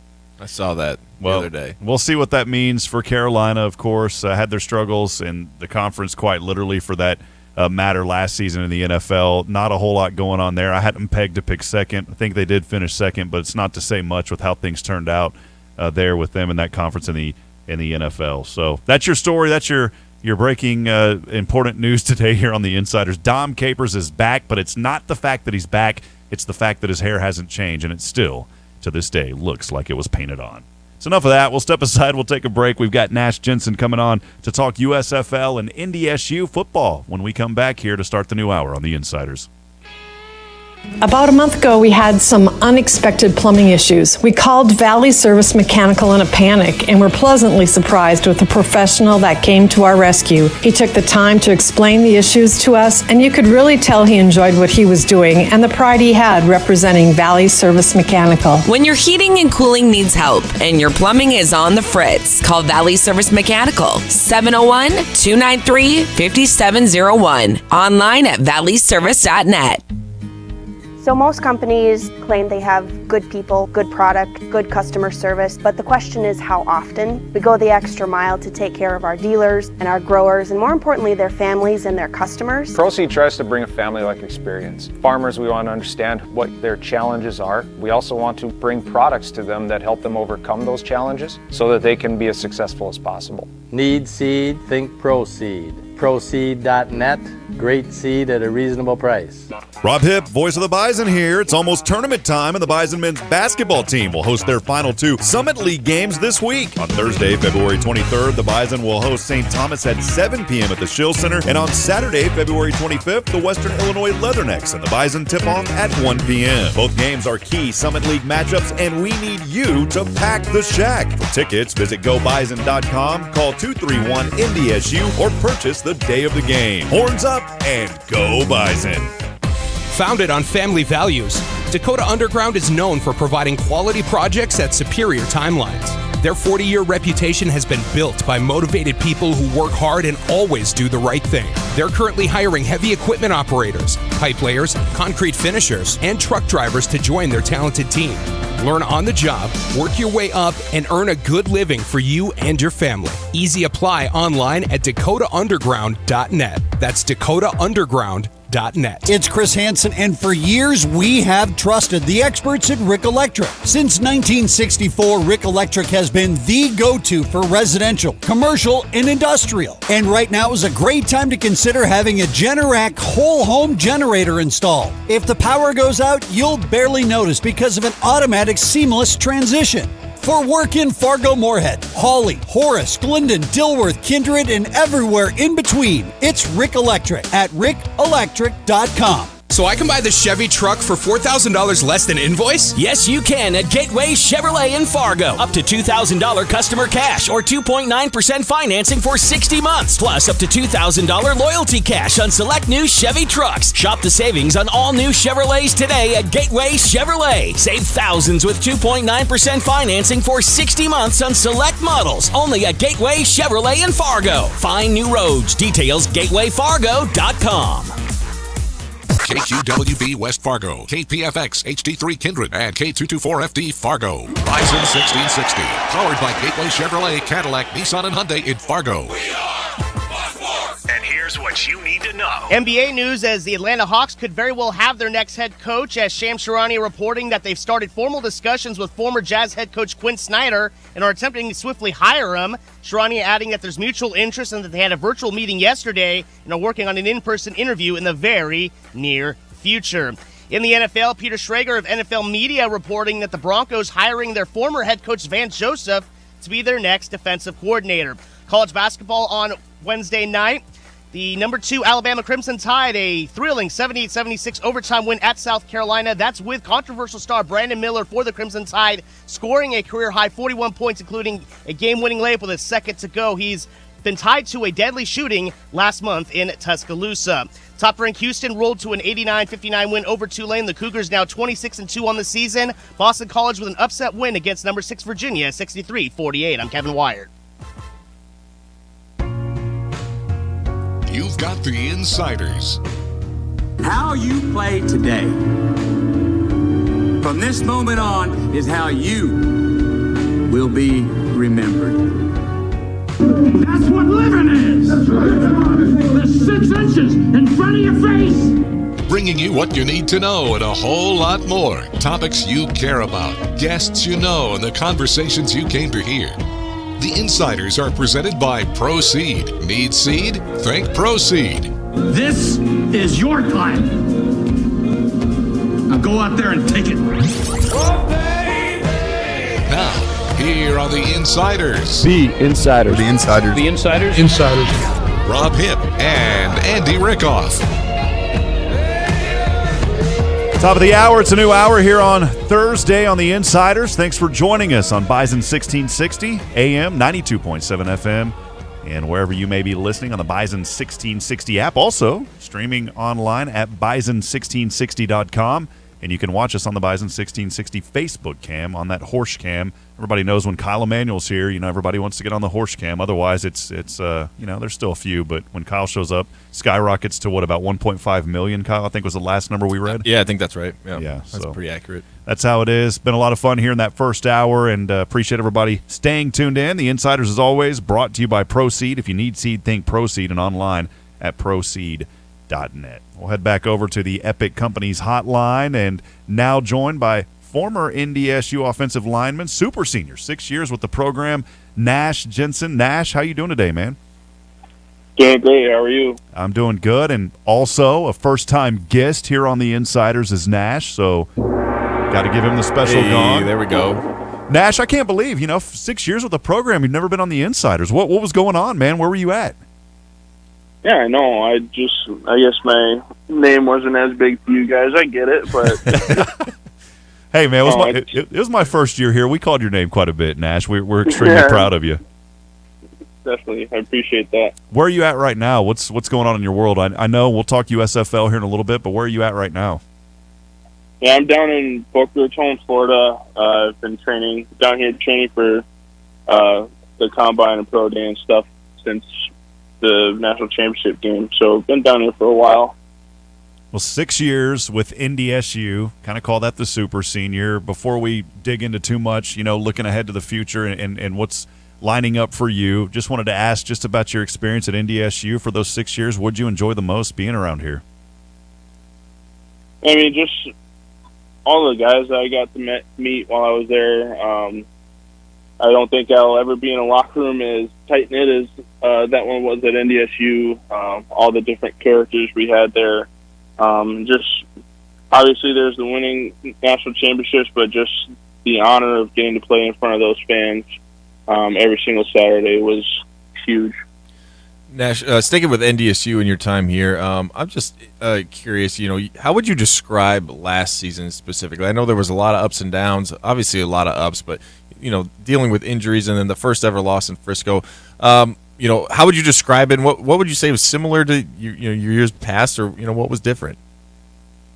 I think just one word that I would use for it is adversity, 100%. Kind of like the COVID year, a bunch of us got hurt. A lot of key players were getting hurt. And that season obviously ended a lot earlier than we were hoping it to, that COVID year. But it was kind of the same thing this past year. We just had to fight through a lot of adversity. Obviously, getting back to Frisco was as hard as anything. I think that was the hardest it's ever taken for us to get to Frisco in my experience. But it was all for the better. I mean, no matter how it went down in Frisco, it was an amazing season and an amazing experience to go through. Nash Jensen again joining us on the Epic Companies hotline. Nash, you played in a program record 70 games. I think Cordell Volson had that record before you at 65 games. What was that like, just playing in 70 games as a Bison? A lot of grinding, a lot of tough grit coming from you, young man. Yeah, I kind of stuffed that in Cordell's face a little bit once that happened, once I beat that record. But, I mean, like I said before, it was a huge honor to get to go out in front of Bison Nation that many times for 70 games, whether it was on a field goal team, which was almost all of my redshirt freshman year, and then starting after that year. Just no matter how I was out on the field, to be able to contribute, it was a huge honor. And, the body isn't thanking me as much as I hope it would with 70 games played and having that all under my belt, but it was very fun. Describe this process now and what it looks like for you. You get drafted into the USFL. I'm assuming the NFL is still the ultimate goal. So what does your life look like now, and how does that what's going to happen going forward with you still trying to pursue the NFL? Yeah, so USFL, they're just drafting to get the players' rights pretty much. So if the NFL didn't work out, I would have the opportunity to go and play for the Pittsburgh Maulers right away. So it's just kind of a safety net thing to have right now. But obviously, NFL is the ultimate goal, and I'm still going to exhaust every single opportunity that I have in the NFL. Again, Nash Jensen here with us, and just a couple of days ago, back on February the 21st, the 41st overall pick, drafted by the Pittsburgh Maulers. USFL gaining a little bit of traction, XFL going on right now. What are you looking forward to the most? I know, of course, the NFL, and we're believing that you can get there, Nash. You've definitely got the work ethic, the strength. You've proven yourself time and time again as a Bison. But, if this opportunity doesn't present itself right away, what are you looking forward to with the USFL? I think if it comes to going to the USFL, I'm just looking forward to the opportunity to get back to the level that everybody dreams about. The NFL can just come pick you up, I'm pretty sure, from the USFL anytime they want. It would just kind of be back in a grind mode, I guess, trying to get to that level. But any opportunity that comes my way, I'm going to attack it. So. Nash, I know one thing that a lot of NDSU offensive linemen have had to do going to the next level is they've done a good job of switching positions, or at least being open to switching positions. Have you had to do any of that? Obviously, you played guard at NDSU. Have you played any center? Has there been any talk of that? Yeah, no, it was pretty much every scout that I talked to at the NFLPA asked me about playing center. I definitely have the athleticism and the IQ to be able to play center at the next level, so obviously I'm very open to that. Haven't had any center in-game reps since my high school all-star game, but obviously with the training that comes with it, I would definitely be able to do it at the next level. And then in the NFLPA game, I got to play a little bit of right guard, which I haven't done since my redshirt freshman year, so that was a little bit of a switch, but it all just comes in time and with work. Nash again joining us, Nash Jensen on the Epic Companies hotline. Down in Florida, we're in a blizzard warning right now, Nash. I'm sure you really miss the whiteout conditions, right? Oh, yeah, it sucks. I wish I was up there. Nash, whenever you talked about right now just kind of training and getting ready down there in Florida for Pro Day and those things coming up, what are you specifically working on? What are some things that you've learned just in this short amount of time, after your NDSU career has ended? What are you learning and what are you picking up on? Yeah, I mean, I'm lucky enough to be down here with a trainer that I've been with since 8th or 9th grade. So I know how he works. I know how his program works. I've been kind of just was able to come into the program a couple weeks late from the other guys and just kind of take it in stride and be able to just get out what I've been putting in, I guess. It's just kind of, right now it's just getting those times down and getting the bench reps up and then training with our offensive line specific coach we have down here on just small little techniques that and drills you might see in Pro Day or at the Combine and stuff like that. So it's been very fun just to get to kind of know my body a little bit different. It's a completely different kind of training from NDSU. Kyle knows plenty about this, but just the heavy lifting, the big squats and all that stuff, it's not really like that down here. We're kind of more working for the little twitch muscles that you really want to have a good 40 or a good 5-10-5 and stuff like that. So it's a big switch in the training, but it's been very fun. Yeah, I was going to ask more about that. Just how different is training for the Combine Pro Day compared to just how you're training in season for football? Yeah, no, it's super different. We're running every single day other than Wednesday and Saturday. So it's kind of more like winter or summer workouts, I guess. But the lifts are, I would definitely say, nowhere near as hard, but obviously, like I said, it's just working on the different movements. You're really working on just to look really good at your Pro Day or at your Combine or anything like that. You're not working really on any on-the-field stuff when it comes to the training. It's kind of just outside of the position-specific stuff that we got down here. Nash Jensen again with us here on the Insiders. The Combine coming up here Tuesday, I believe. Next Tuesday, the 28th. It'll go through March the 6th. What are you looking forward to most about the Combine? I just can't wait to watch the three guys we got going there. I know they're going to make everybody back in Fargo and everywhere they're from super proud.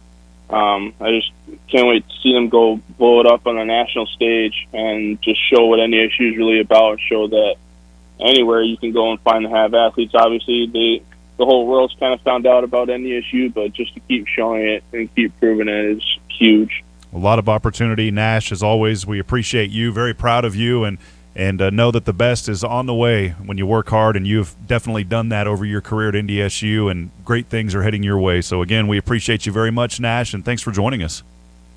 No problem. Thank you very much.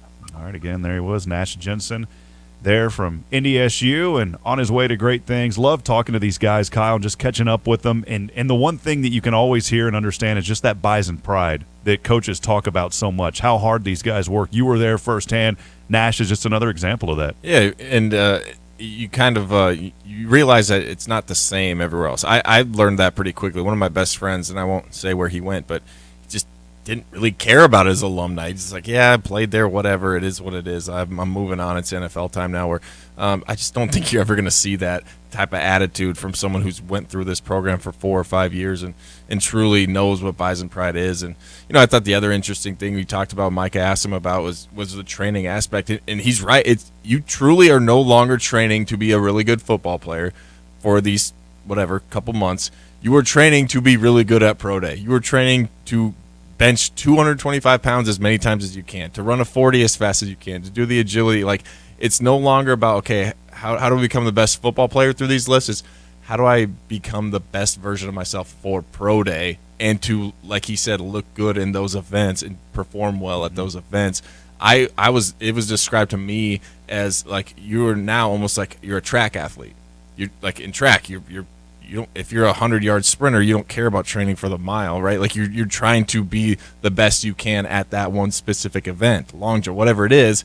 It's the same type of deal here when you get into these pro day things. And that's the argument of like, well, how important really is the combine and these pro days? Where it's like, this isn't football. This is just athletic testing. And yeah, you have to be a pretty good athlete to play football, but there's also ways to be a great football player in the NFL besides just being good at the 3-cone, having a fast 40, benching a ton of reps. It goes into it a little bit, but then you can't just be like, oh, this guy had a great combine. He's going to be a perfect NFL football player. It doesn't work like that. Exactly, and I think that's why some teams fall in love with combine numbers. They fall in love with the 40, and yes, sometimes they work out, but sometimes they don't. I think back to the Raiders. They're not so much like this now, but this was several years ago, and it seemed like the fastest guy in the draft they would get every single year, and it rarely worked out. And it's not like if you run a fast 40, you're going to be a bad football player. But they all have to align, right? Like that's kind of what you're talking about. Like, yeah, you can do really well in some of these events in the combine and in your pro day, but what did you look like on film? What did you look like when you're actually out there playing the game that you're getting drafted to go play? What were you like in the interview? So you got. I think the teams that do well in the drafts, they look at it all, right, and find the person that fits their culture, fits their team, fits their needs, and not just someone who looks good in their underwear running a 40. You know what I mean? Like I think NFL execs know that better than I do. Yeah, I didn't have a chance to really dig in and ask him about how things went with the NFLPA Bowl, but I know he had a good outing there as well. And I like to hear the support for his teammates as well. You mentioned that. He's so proud of his teammates and combine invites and what they get to do as well. That's what it's all about being a Bison. The Insiders is always brought to you by ProSeed. When you need seed, think ProSeed online at proseed.net. We'll step aside, we'll take a break, and we'll go back to the Epic Companies hotline as Ross Uglum will join us. We'll talk a little bit about recruiting, Packers, and more when we come back on The Insiders. Bison Nation, your exclusive home for North Dakota State athletics. Bison 1660. We take great pride in really doing all the research and the work behind the scenes to make sure that our products just work. We have our own staff member that helps pick the hybrids and the varieties that work in our area. It's meant for you, not for somebody 200 miles away. We test our seed locally. We produce our seed locally, so we get to see our production fields, where they need to be, and if they work there. Need seed? Think ProSeed. ProSeed.net. Great seed at a reasonable price. Rice Companies understands that strong buildings and strong communities start with strong connections. They know the importance of every bolt, every beam, and every handshake. Every connection must be strong. When you work with Rice Companies, you're building on more than concrete and steel. You're building on knowledge and expertise with people you can trust. People who value your investment as much as you do. Connect with Rice Companies, your local Butler builder, and experience the difference strong connections can make for your business. Learn more and see career opportunities at ricecompanies.com. Hey, business owners, you have your banker, you have your insurance guy, but do you have your door guy? Now you do. DavTech Window Services also specializes in commercial door and window repair and replacement. DavTech is proud to be known for their excellent commercial services as on the NDSU campus. Choose the door and window experts that will deliver top-rated products as well as the experienced technicians that do it right the first time. A decade of service with a century of experience. Online at DavTechWindowServices.com. That's DavTechWindowServices.com. In 1953, Bill Samuels created a simple bourbon, while Margie Samuels worked on her creative vision. A bottle hand-dipped in red wax, wrapped in a hand-cut label, filled with handcrafted bourbon that elevated flavor and remains unchanged as of today. Aromas of woody oak, caramel, and vanilla, with a taste that is sweet and balanced with caramel, vanilla, and fruity essences. Every barrel of Maker's Mark is aged to taste, not time. Maker's Mark, the star of your home bar. Please drink responsibly. What do concussions, sports injuries, post-COVID long hauler, and chronic pain all have in common? Inflammation. At Healing with Hyperbarics, we are treating your inflammation the natural way with 100% oxygen, no referral needed, same-day appointments, and weekend availability. Now is the time to let us help you heal. Check us out on our website, healingwithhyperbarics.com, or on Facebook. Healing with Hyperbarics is your one-stop shop for total body wellness, conveniently located on 45th Street in Fargo. Experience is what builds the future of glass at Cardinal IG in Fargo. Cardinal IG is leading the industry in the development of superior glass for the residential window industry. industry. Their highly motivated and talented employees design and manufacture the best glass in the industry. This February, Cardinal IG would like to say thank you to Michael Johnson, Elisa Henjum, and Elizabeth Victor, who are all celebrating their first year at Cardinal IG. To view open positions or to apply, visit CardinalFargo.com. That's CardinalFargo.com. Take us with you wherever you go with the Bison 1660 app, powered by Thunder Seed, first in the field. Now, back to the Insiders. Welcome back at it here on the Insiders. Theraldson Ethanol, proud to partner with Summit Carbon Solutions, helping reduce the carbon footprint by capturing, transporting, and permanently storing CO2 emissions, cutting carbon intensity in half. And we are live from the Theraldson Ethanol Broadcast Center alongside our good friend Micah Bendy, Kyle Emanuel. I'm Rob Pipp. As always, thanks for joining us here on the Insiders on a Thursday as we continue to talk about NDSU, all the good things going on. Great to catch up with Nash there earlier, and you know the pro day coming up for him, and just hear his support. You know, I know that he was really wanting to get an offer there, an opportunity to go to the combine as well, but still supporting his teammates, and we know that great things are heading his way. So we'll continue to keep up with Nash as well, and what's in store for him. But we will head now over to the Epic Companies hotline. Was going to be in studio, but Snowmageddon kept him at home. Ross Uglum from the Bison Report. Ross, good to have you on. How's it going, man? Well, it's going great. You know, I'd rather be there, see your smiling face, see Micah, but Mother Nature has no time for what we want. Yeah, you were telling me a while back, man, where you're at, you know, the snow drifts just get crazy over there, so you can't even get out of your driveway right now, and you don't have access to those plows anymore like you used to plow out your driveway. Yeah, we used to have a front load tractor with a bucket, and boy, was that fun moving snow. Bundle up a little bit, you know, no cab. I'm too tough for that kind of luxury, but I do miss that tractor every day. I always like having it. You know, whenever we talk to Ross, you always kind of get beefed up a little bit. You kind of get that North Dakota strong when you talk to Ross Uglum. And so, Ross, you know, I always talk Mike up. I guess I better talk you up a little bit as well. But, you know, how have things been for you? We'll talk recruiting here in a little bit, but you've been busy, of course, covering basketball and a lot of other sports going on. What's been new in your world? Yeah, it's been quite the season, enjoying the Grant Nelson hype train. You know, definitely uncharted territory with an NDSU player, you know, basically in a piece in The Athletic yesterday declaring for the NBA draft. It's certainly the first time since I've been covering the program that's ever happened. It's been wild. Trying to get helping with a draft guide that's kind of specific to Packers fans, but will make sense to everybody else. So working on that, and yeah, we've got a lot of stuff working. So very, very exciting times here, and kind of what people sometimes view as the doldrums between the end of football season and the beginning of March Madness. I want to get your early quick takeaways here. We've been talking and debating a lot about the XFL and the USFL. On the XFL side, you know, the numbers are down from that inaugural season back in 2020, and of course COVID impacted some things as well. USFL is getting underway, and you know, of course, we want Nash to get into the NFL, but if he ends up playing there in the USFL, I'll really be tuned into it. What are your thoughts on the two leagues, and do you kind of think that it's too much football? I don't, and I think it's a big deal. You know, you're a Cowboys guy, right? That's right. Yeah, the kick returner, punt returner kid, Turpin, like that doesn't happen without spring football. And I'm not saying that he made the Cowboys season, but I'm sure if I, you know, tried to get more granular and stuff, there were a number of guys making impacts that people found, you know, via these leagues, and it keeps dreams alive, and more than that, it just, you know, provides a little bit more tape, and that's the tough part.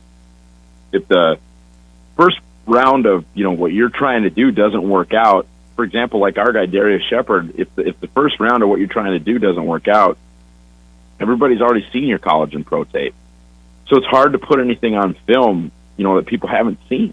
It's hard to, you know, provide more evidence as to why a team should invest in you. And these spring leagues, you know, I would guess are not viewed on the same level as high-level NCAA football, or certainly NFL preseason or regular season football, but teams watch. And I think that's obvious from, you know, some of the guys that have made their way back to the National Football League. Sure. It's a good take on it. It's a good opportunity for guys to continue to get that exposure. You know, as a fan, I look at it kind of either way. I say, you know, it's great, but then to me it's like sometimes there's too much football, but at the same token, hey, if I want to watch it, it's there. And I think it's a good opportunity, too, if you look into professional football as almost kind of like the NBA has the G League. That could be maybe the XFL or especially the USFL as an opportunity for these guys to step up, Ross. It is, and that's interesting you bring up the G League. I don't know that I don't know that ratings for the G League are great either. But I don't know that you would ever want to run minor league football concurrent with the NFL schedule, just due to injuries and things of that nature. I don't know that would ever work. Same with, obviously, the St. Paul Saints are going at the same time as the Minnesota Twins. I don't know that you would ever want to run a league at the same time as the NFL, but these things have their place. And the ratings, whether they stay financially solvent, that's kind of the big question as far, because you're right.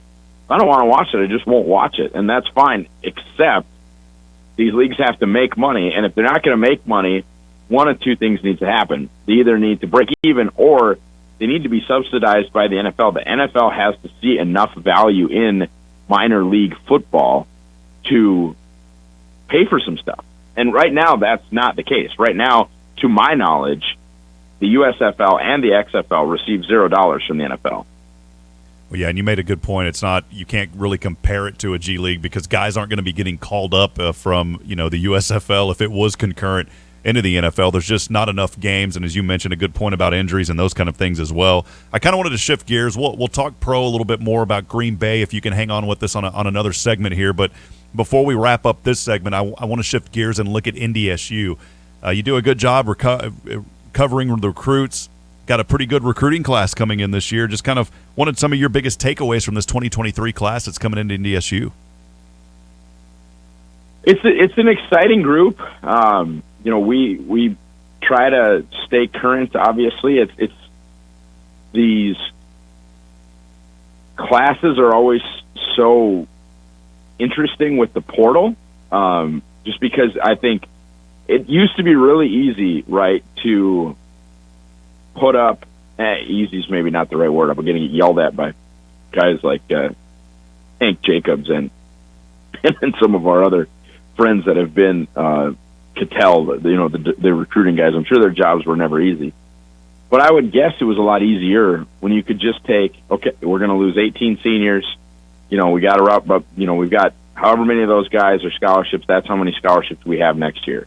So, if we're losing 18 seniors, let's go after a class of 20-ish, right? That's not the case anymore. You could have 18 seniors, and then all of a sudden in December, you could have 7 guys hit the portal. You just don't know. So it's become a different animal. I think in that, I think ideally they'd like to replace seniors with, as crazy as it sounds, they'd like to replace exiting seniors with high school freshmen and replace transfers with transfers. I don't know that always works out. And I don't even know if that's their strategy, but it sure seems like it. What I will say with this group, though, is that they're talented. They're very, very talented. A number of kids that have 3-star designations, a number of kids that have FBS offers that chose to come to North Dakota State over the MAC. Even I think a couple had some Power 5 opportunities, chose to come to North Dakota State. And, it's an interesting group. Everybody always wants to talk about the quarterback, and folks will certainly remember NDSU's dalliance with Lincoln Keenholz, who ended up committing to Washington and then ended up decommitting from Washington and is headed to Ohio State. He from Pierce, South Dakota. But I think Trey Drake is an interesting connection. That Western New York, Buffalo area. He's technically from Jamestown. That's certainly not a place where I've ever seen anybody come from. In my time paying attention to NDSU football, I think they really like Nebraska and North and Wisconsin and West to kind of build their program. Iowa, Wisconsin, Minnesota, North and South Dakota, Nebraska. That's where they like to be. And this is a very heavy class in those areas. There's no question about it.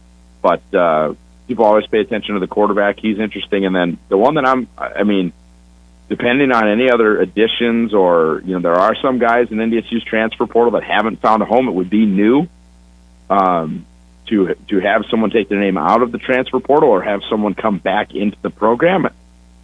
And frankly, that's a two-way street. NDSU's coaching staff would have to be okay with something like that, but there are guys who have hit the portal that have not announced other schools. But right now, boy, that secondary is wide open. If you're talking about the theoretical starting spaces that Courtney Eubanks and Dom Jones left, and obviously real starting spaces that Dawson Weber, Michael Tutsi, and Destin Talbert left. So Jalen Duffy, 3-star cornerback out of Illinois, I think has a chance to really kind of put his name in there early. Marcus Shepard, the transfer from Bowling Green. And then there are guys from the 2022 class that I think certainly have to be looked at in that defensive backfield that were thought really highly of in Jaquise Alexander from the Tampa area, and certainly Darius Givens, who's a Champlain Park kid. Ross, let's stay right there. And I just wanted to ask you, and I know this has been brought up a lot, it's been a big talking point, but about the transfer portal. I just want to get your thoughts on it. Should rules change on it? Should teams embrace it? Should teams stay away from it? Should they find somewhere in the middle? What are your thoughts on it? I mean, I would like, I think coaches would like a more firm opening and closing date, which they've kind of tried to do. And I don't know if I want to put an earnings cap on these kids. Like, they should earn what they're worth. And that's the tough part, right, is at a place like North Dakota State, you're never going to be the biggest fish. So if a kid wants to leave for the money and he's that good, there just might not be anything anybody can do.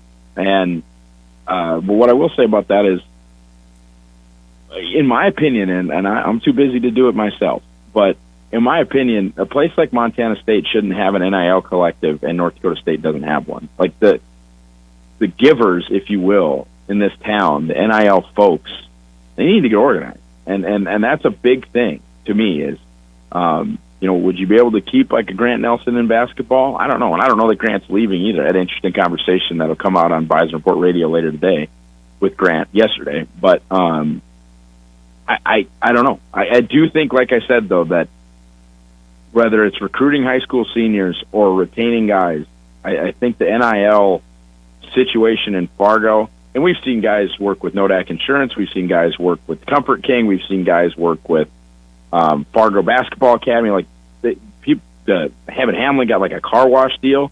It just needs to be a little bit more organized, and I think that would help with some of the retention issues that you might see coming up at North Dakota State. Ross, appreciate your insight. We got to take a break. Can you stay on the line with us, and then when we come back, we'll talk a little Green Bay. Will that work for you? Absolutely. Love to stay on. Yep, right, we'll see you on the other side of the break. We'll keep Ross on. Well, for now, though, step aside. We'll take a break. We'll continue that conversation with Ross Uglum and the Bison Report. We'll get an update on Green Bay and how that darkness retreat went for Aaron Rodgers. Maybe some inside information there from Uglum on that. We'll talk about that when we come back on the other side. Your home for the Thundering Herd. Bison 1660. Looking for a challenging and rewarding opportunity as an electrical and instrumentation maintenance technician? Join the team at Theraldson Ethanol in Castleton. As an experienced electrician, you'll be responsible for maintaining and repairing large machinery and equipment, and will have the opportunity to learn and implement procedures specific to the ethanol industry. Journeyman electrical license or greater required. Work Monday through Friday from 7 a.m. to 4 p.m. and enjoy a competitive salary and benefits package. Apply at theraldsonethanol.com or send your resume to hr@theraldsonethanol.com. Pick a sport, any sport. Baseball. No, wait. College football. No, wait. Basketball. Now, pick a Pizza Patrol pizza. I'll meet. Wait, no. Let's get some breadsticks too, and wings. You get where I'm going with this? No matter what sport we want to watch, Pizza Patrol is the place to go. Exactamundo. Pizza Patrol. Call 241-9000 or order online at 2419000.com. You are on the service and keep them on the road. You know you really are for the Pizza Patrol.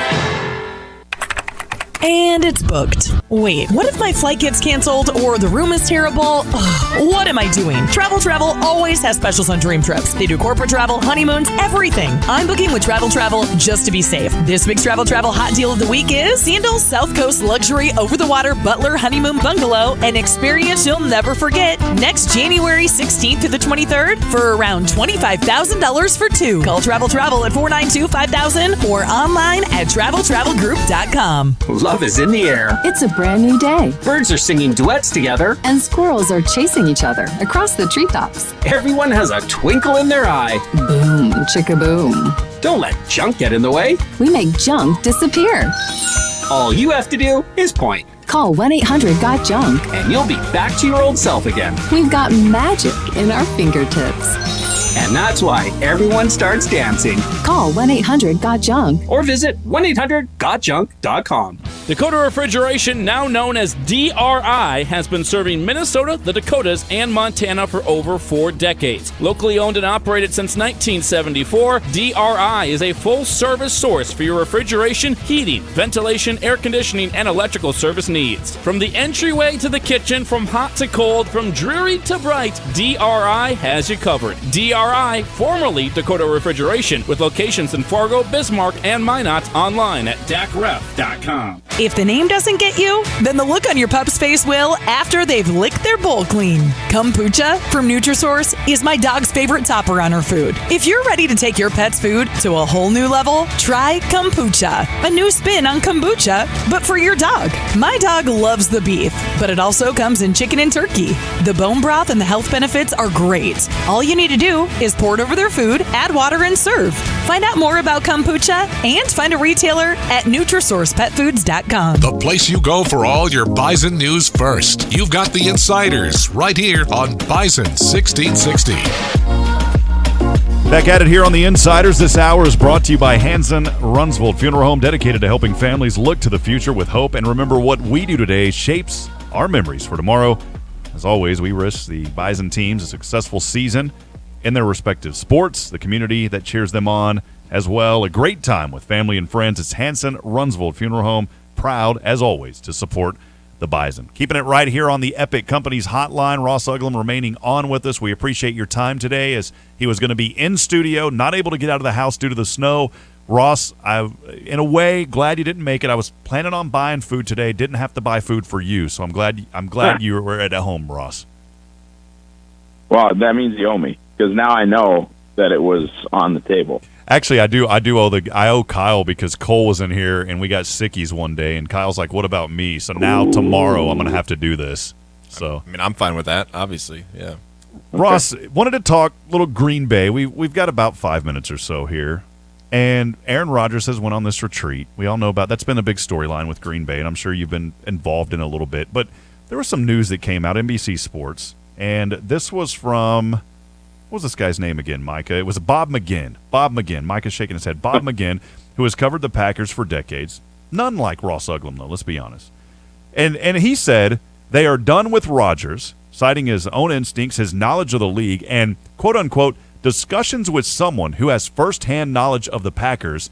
He's not coming back. I mean, they're disgusted with him, and they're done with him, and they're moving on. Now, that person with inside information, immediately I thought, Bob McGinn has been talking to Ross Uglum. Ross, what do you have for us? Certainly no inside information, and Bob's an interesting study. And I'll leave it at that. But, yeah, he's been around for a long time, gotten a few things wrong since he moved away from the Milwaukee Journal-Sentinel and since Green Bay kind of changed leadership. I wonder if he hadn't lost a source, potentially. During that time, and then you do get the ESPN report that it's more than likely Rodgers plays for the Packers in 2023. So it's hard to understand what to believe. I still think that the best kind of path moving forward for everyone is for them to trade him. He would have to want to play, but he has 60 million reasons in cash to want to play. That's obviously not his salary, but that is the cash payment, basically, through bonuses and a couple of other things, the way that this thing was worked to kind of create a, decision point, basically, in his playing career. And granted, you got to keep in mind that when he and Green Bay agreed to this deal last March, they were coming off of back-to-back years as the number one seed, back-to-back Rodgers MVP seasons, and now they're 8-9, and it's a different feeling. He didn't play certainly at an MVP level. I wouldn't even say he played at a Pro Bowl level last year, and Agreed. The Packers have this investment in Jordan Love, and if frankly, I don't know that he'll demand to or really even should be traded if they do go with Rodgers this year. But if they go with Rodgers this year, that's the fourth year of his 4-year rookie contract, and I would assume he's gone. And then what did you get out of that whole thing? Not a whole heck of a lot. Have you tried recreating the darkness retreat for yourself to kind of get an epiphany for your life, to put yourself in Rodgers' shoes? No, I have not. But I tell you what, my wife would love that. If my wife could have, steel curtains over the sliding door in our bedroom, she would. She loves the full darkness. So I do understand the and quiet too. I mean, I do understand the desire and the what that can bring to a person mentally when one is completely cut off from everything. Now, not to say that what Aaron Rodgers has done is normal, but I understand the desire to be completely shut off, especially as a person who lives in a household with 5 kids, 2 of them under the age of 3. So, Ross, let's speculate. What do you think Aaron Rodgers got out of this darkness retreat? What do you think his decision is going to be that he learned, and what's his decision going to be coming out of this retreat? Well, so for Rodgers, the only decision is whether to play or not, because he didn't put in a no trade clause in his contract. So, when he decides to play and cashes that check, he plays wherever the Packers tell him to play. He doesn't. He can threaten to retire again, but I think there's some aspect of the money that would need to get paid back. I think it is definitely within, and he's a very wealthy human being. I don't think money is completely driving this for him, but it's generational wealth for him. And I believe, as much as he denied it, I don't think he has any intentions of sharing a Hall of Fame stage with J.J. Watt and Tom Brady. I think he's going to play football next year. Now, whether the Green Bay Packers want it to be for them or for somebody else, that's the question. And as much as I love Aaron Rodgers, and he's the most talented quarterback I've ever seen, and that includes Brady, as an individual football player, they won 1 Super Bowl with him, and it was 13 years ago. And I don't know that the odds with an 8-9 team are incredibly high that they win the title next year. So maybe it is time to just move on and build around Christian and Watson and build around, Zach Tom and Elton Jenkins and some of the other young, really, really talented football players on this team, and kind of, make sort of a seamless transition, because I think much to the ire of Vikings, Cowboys, et cetera, NFC fans, the Packers were really only bad for 1 year in the Brett Favre, Aaron Rodgers transition. There wasn't a rebuild. They went from competitive to competitive, and that is the kind of, I think, line that Brian Gutekunst wants is, let's be good again right now, instead of toiling away like the Chicago Bears. You mentioned Christian Watson. He had an excellent end to his rookie season. What is the next step for Christian in year 2? Just taking care of his body, and I'm not even accusing him of not taking care of his body, but boy, you just look at some and pick one. Pick a receiver that played all 16, 17 games, whatever, how many snaps a starting receiver got. You start to extrapolate his numbers, and I know that you have monster games, like when you have 3 touchdowns against Dallas. Sorry, Rob. When you have 3 touchdowns against Dallas, that's a lot of production in bunches, but you start to extrapolate his numbers over a full season, and he's a Pro Bowl wide receiver as a rookie. So I think just being available, if Green Bay Packers could get 14, 15 games out of him next year, that'd be huge. And just as a part of his development too, just to be physically available for OTAs, physically available for the entirety of training camp. able to practice every week and able to play in 14, 15, 16, 17 games, instead of 10, it would be a big deal for him. Ross, as always, appreciate your insight. Final question, are you going to get that driveway cleared out to get to the Shill Center tonight to catch a little Bison men's basketball versus St. Thomas? Boy, I hope so. That's currently the plan. I think a very friendly neighbor, I think it's Mr. Paul Benson, with a John Deere tractor right in the center stall there. I think I've been blown out, potentially. So we may try to create some tracks for the wife and kids, and then make our way to Fargo, because I think this thing is going to subside. Theoretically, this thing is going to subside, and we might be watching the last two chances to catch Grant Nelson live, and one of those two is not one thing I want to miss. Absolutely. Well, Ross, again, always appreciate all you do. You can find Ross on Twitter at Bison Report. We'll have to have you on again sometime. Thank you, my friend, and be careful out there today. Yes, sir. Thanks, Rob. All right, there he is again. That was Ross Uglum joining us on the Epic Companies Hotline. Good discussion about NDSU, some of the recruiting, and then looking ahead to Green Bay. A lot of folks here, of course, in this area, keeping their eyes on Green Bay because of Christian Watson, and a lot of Green Bay fans with the proximity to Green Bay there. There are sadly some Green Bay fans here. Ross is one of them, but I'm gonna die on the hill of being a Vikings fan, whether I like it or not. Hear that? Just sadly, there are some fans. Come on, Micah. Well, I mean, but even if you're not a fan, you still got to be interested in what they're doing, right? I mean, they're in your division. They're probably their biggest rival. Would you say them? Yeah, not the Bears. Definitely not the Lions. So yeah, it's your biggest rival. You got to know what's going on with them. I like keeping up with them because of one other than Christian Watson. That's why I keep up with them. So there is that. We'll step aside. We'll wrap it up when we come back. Bison play St. Thomas tonight. It's whiteout. Grant Nelson getting more national exposure. We'll talk about that tomorrow, but we will talk about the St. Thomas game tonight. Stay with us. We'll be back here in a moment on The Insiders. North Dakota State football plays here. Bison 1660. Hanson Runsvold Funeral Home proudly supports the Bison and appreciates the commitment each student makes to its success. Whether in the arts or other campus activities, these students are our country's future and deserving of our support. Hanson Runsvold is dedicated to helping families look to the future with hope and remember what we do today shapes our memories for tomorrow. Add the Bison experience and live life to the fullest. Hanson Runsvold Funeral Home, an experienced and caring staff with a distinct attention to detail.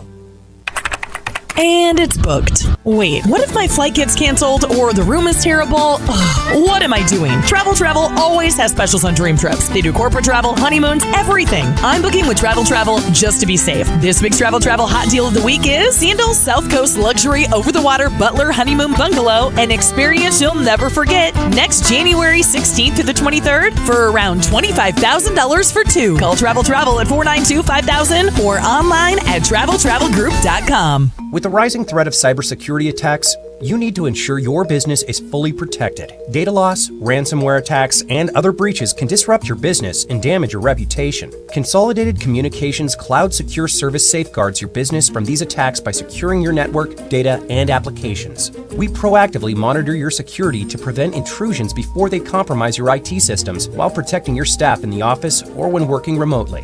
Visit consolidatedcommunications.com/cloudsecure to protect your business. I'm Alexa, and my family chose Rusco Windows. We had quite a few consults come through, and Rusco, you couldn't beat the price point. And then they just had such a way with clear communication each step of the way. Hi, this is Jeff Olson from Rusco Window and Cabinets. With 4 generations, 70 years, and over 1 million installations by our family, it's easy to see why we're your window and cabinet experts. RuscoWindowCompany.com. It's Rusco. Man, this is some of the best coffee I've ever had. Where'd you bring me? Bab's Coffee House. I love this place for coffee, and you have to try some of their homemade baked goods. Oh my goodness. This is incredible. Plus, this place is really chill and homey feeling. I know. And you know what goes well with a cup of coffee? What? Another cup of coffee. Enjoy the taste of Seattle right here in Fargo at Bab's Coffee House, near the corner of Broadway and Main Avenue, online babscoffeehouse.com. About a month ago, we had some unexpected plumbing issues. We called Valley Service Mechanical in a panic and were pleasantly surprised with the professional that came to our rescue. He took the time to explain the issues to us, and you could really tell he enjoyed what he was doing and the pride he had representing Valley Service Mechanical. When your heating and cooling needs help and your plumbing is on the fritz, call Valley Service Mechanical, 701-293-5701. Online at valleyservice.net. Gearing up for another season of Bison football? We've got you covered each and every day on the Insiders on Bison 1660. I feel glorious, glorious, got a chance to stop. Hot mic. Mike is on. We were singing here, glorious. You were singing. Did it come through? I think I got a little bit. All right. Micah Bendy's running the dials. Do not play when Micah Bendy is in the house. So welcome back in as we wrap it up here on the Insiders. It's been a fun one on a Thursday, Friday Eve here on the Insiders. Before we talk and wrap it up with men's basketball, women's basketball, by the way, playing tonight as well. Andy Rickoff will have that call coming up on Bison 1660. We'll have the men on 6 o'clock shoot-around with Micah Bendy on the Fox. And you can join us there, 107.9 The Fox as well, and on the North Dakota State Bison Athletic page behind the mic. Before we look into that game, though, the men's game in particular, I wanted to bring up a very quick discussion about Brock Purdy and the 49ers. Brock Purdy postponing his elbow surgery to repair that UCL due to ongoing inflammation. This news coming out less than 24 hours ago. That decision to delay the surgery came at the recommendation of his doctor. And now you got to kind of wonder for the 49ers, maybe a reevaluation coming up in March for Brock Purdy. And how does that affect Trey Lance's opportunities? Yeah, well, I think the question comes down to, is this actually a quarterback battle going into next year or not? I think externally, us in the media, everyone wants to talk about it, right? Because of San Francisco. We want it to be a battle.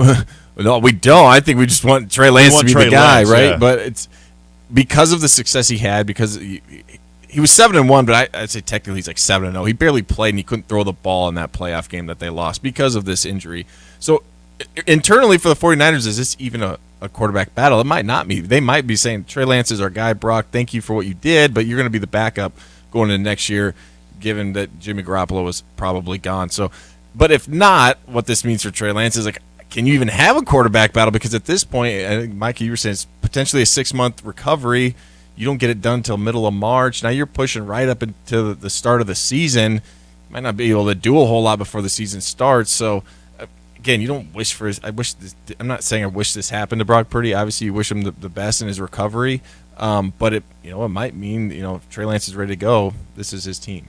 I'd prefer a quarterback battle, in my opinion, because I'd want Trey to beat out Brock, and then fans and the team are like, Trey's actually the guy. Yeah, he's the guy. Yeah. Trey is the guy because he beat out Brock. It was evident. Yeah, and I want to see the battle, too. I mean, the media has the narrative. The media wants it. Now, as a fan of Trey, I want Trey to play. But I do want to see the battle. There's no question about can he earn it or not. We know how he can play. He's proven that here at NDSU. Just had a tough situation to get started there last season with San Fran, but I expect him to come out slinging, and I think he is going to be the guy. And we'll see how it works. And that's contrary to what our guy said that we tuned into that joined us on the Insiders, a month or two ago. He was saying, no, Trey's gone. He is not the guy, and this is from reliable sources. Always like in the media whenever someone says, this is from reliable, anonymous sources, which basically means you don't know what you're talking about. You can just say that and make anything up you want. Yeah, that's just clickbait storylines. So we'll see what happens. But anyways, we wish the best for Purdy. Of course, don't want anybody to be injured, but could set up some things here with the 49ers. Of course, we'll keep you up to date here on the Insiders. Big one happening tonight. Get out to the Shield Center. Wide out. Be careful. I mean, don't get out if it's not advisable, if things are treacherous out there. But if things clear up and the roads are good, get out there tonight. Get your tickets at gobison.com. I'm going to give away some of them here at the end of the show as well. I do have a pair of tickets for tonight's game versus St. Thomas and Saturday versus Western Illinois.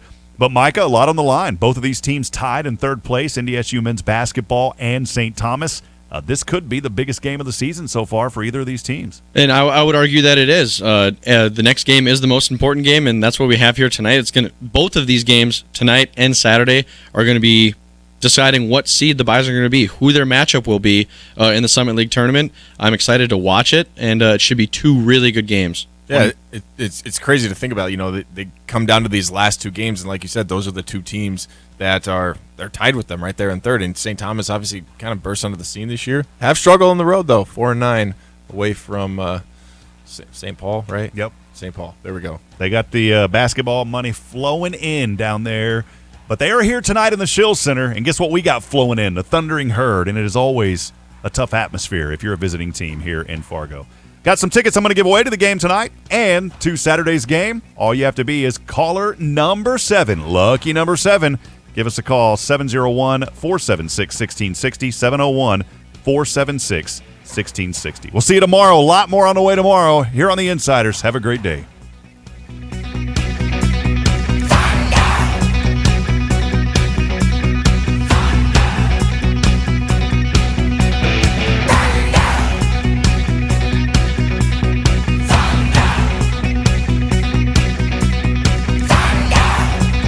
Dakota Refrigeration, now known as DRI, has been serving Minnesota, the Dakotas, and Montana for over 4 decades. Locally owned and operated since 1974, DRI is a full-service source for your refrigeration, heating, ventilation, air conditioning, and electrical service needs. From the entryway to the kitchen, from hot to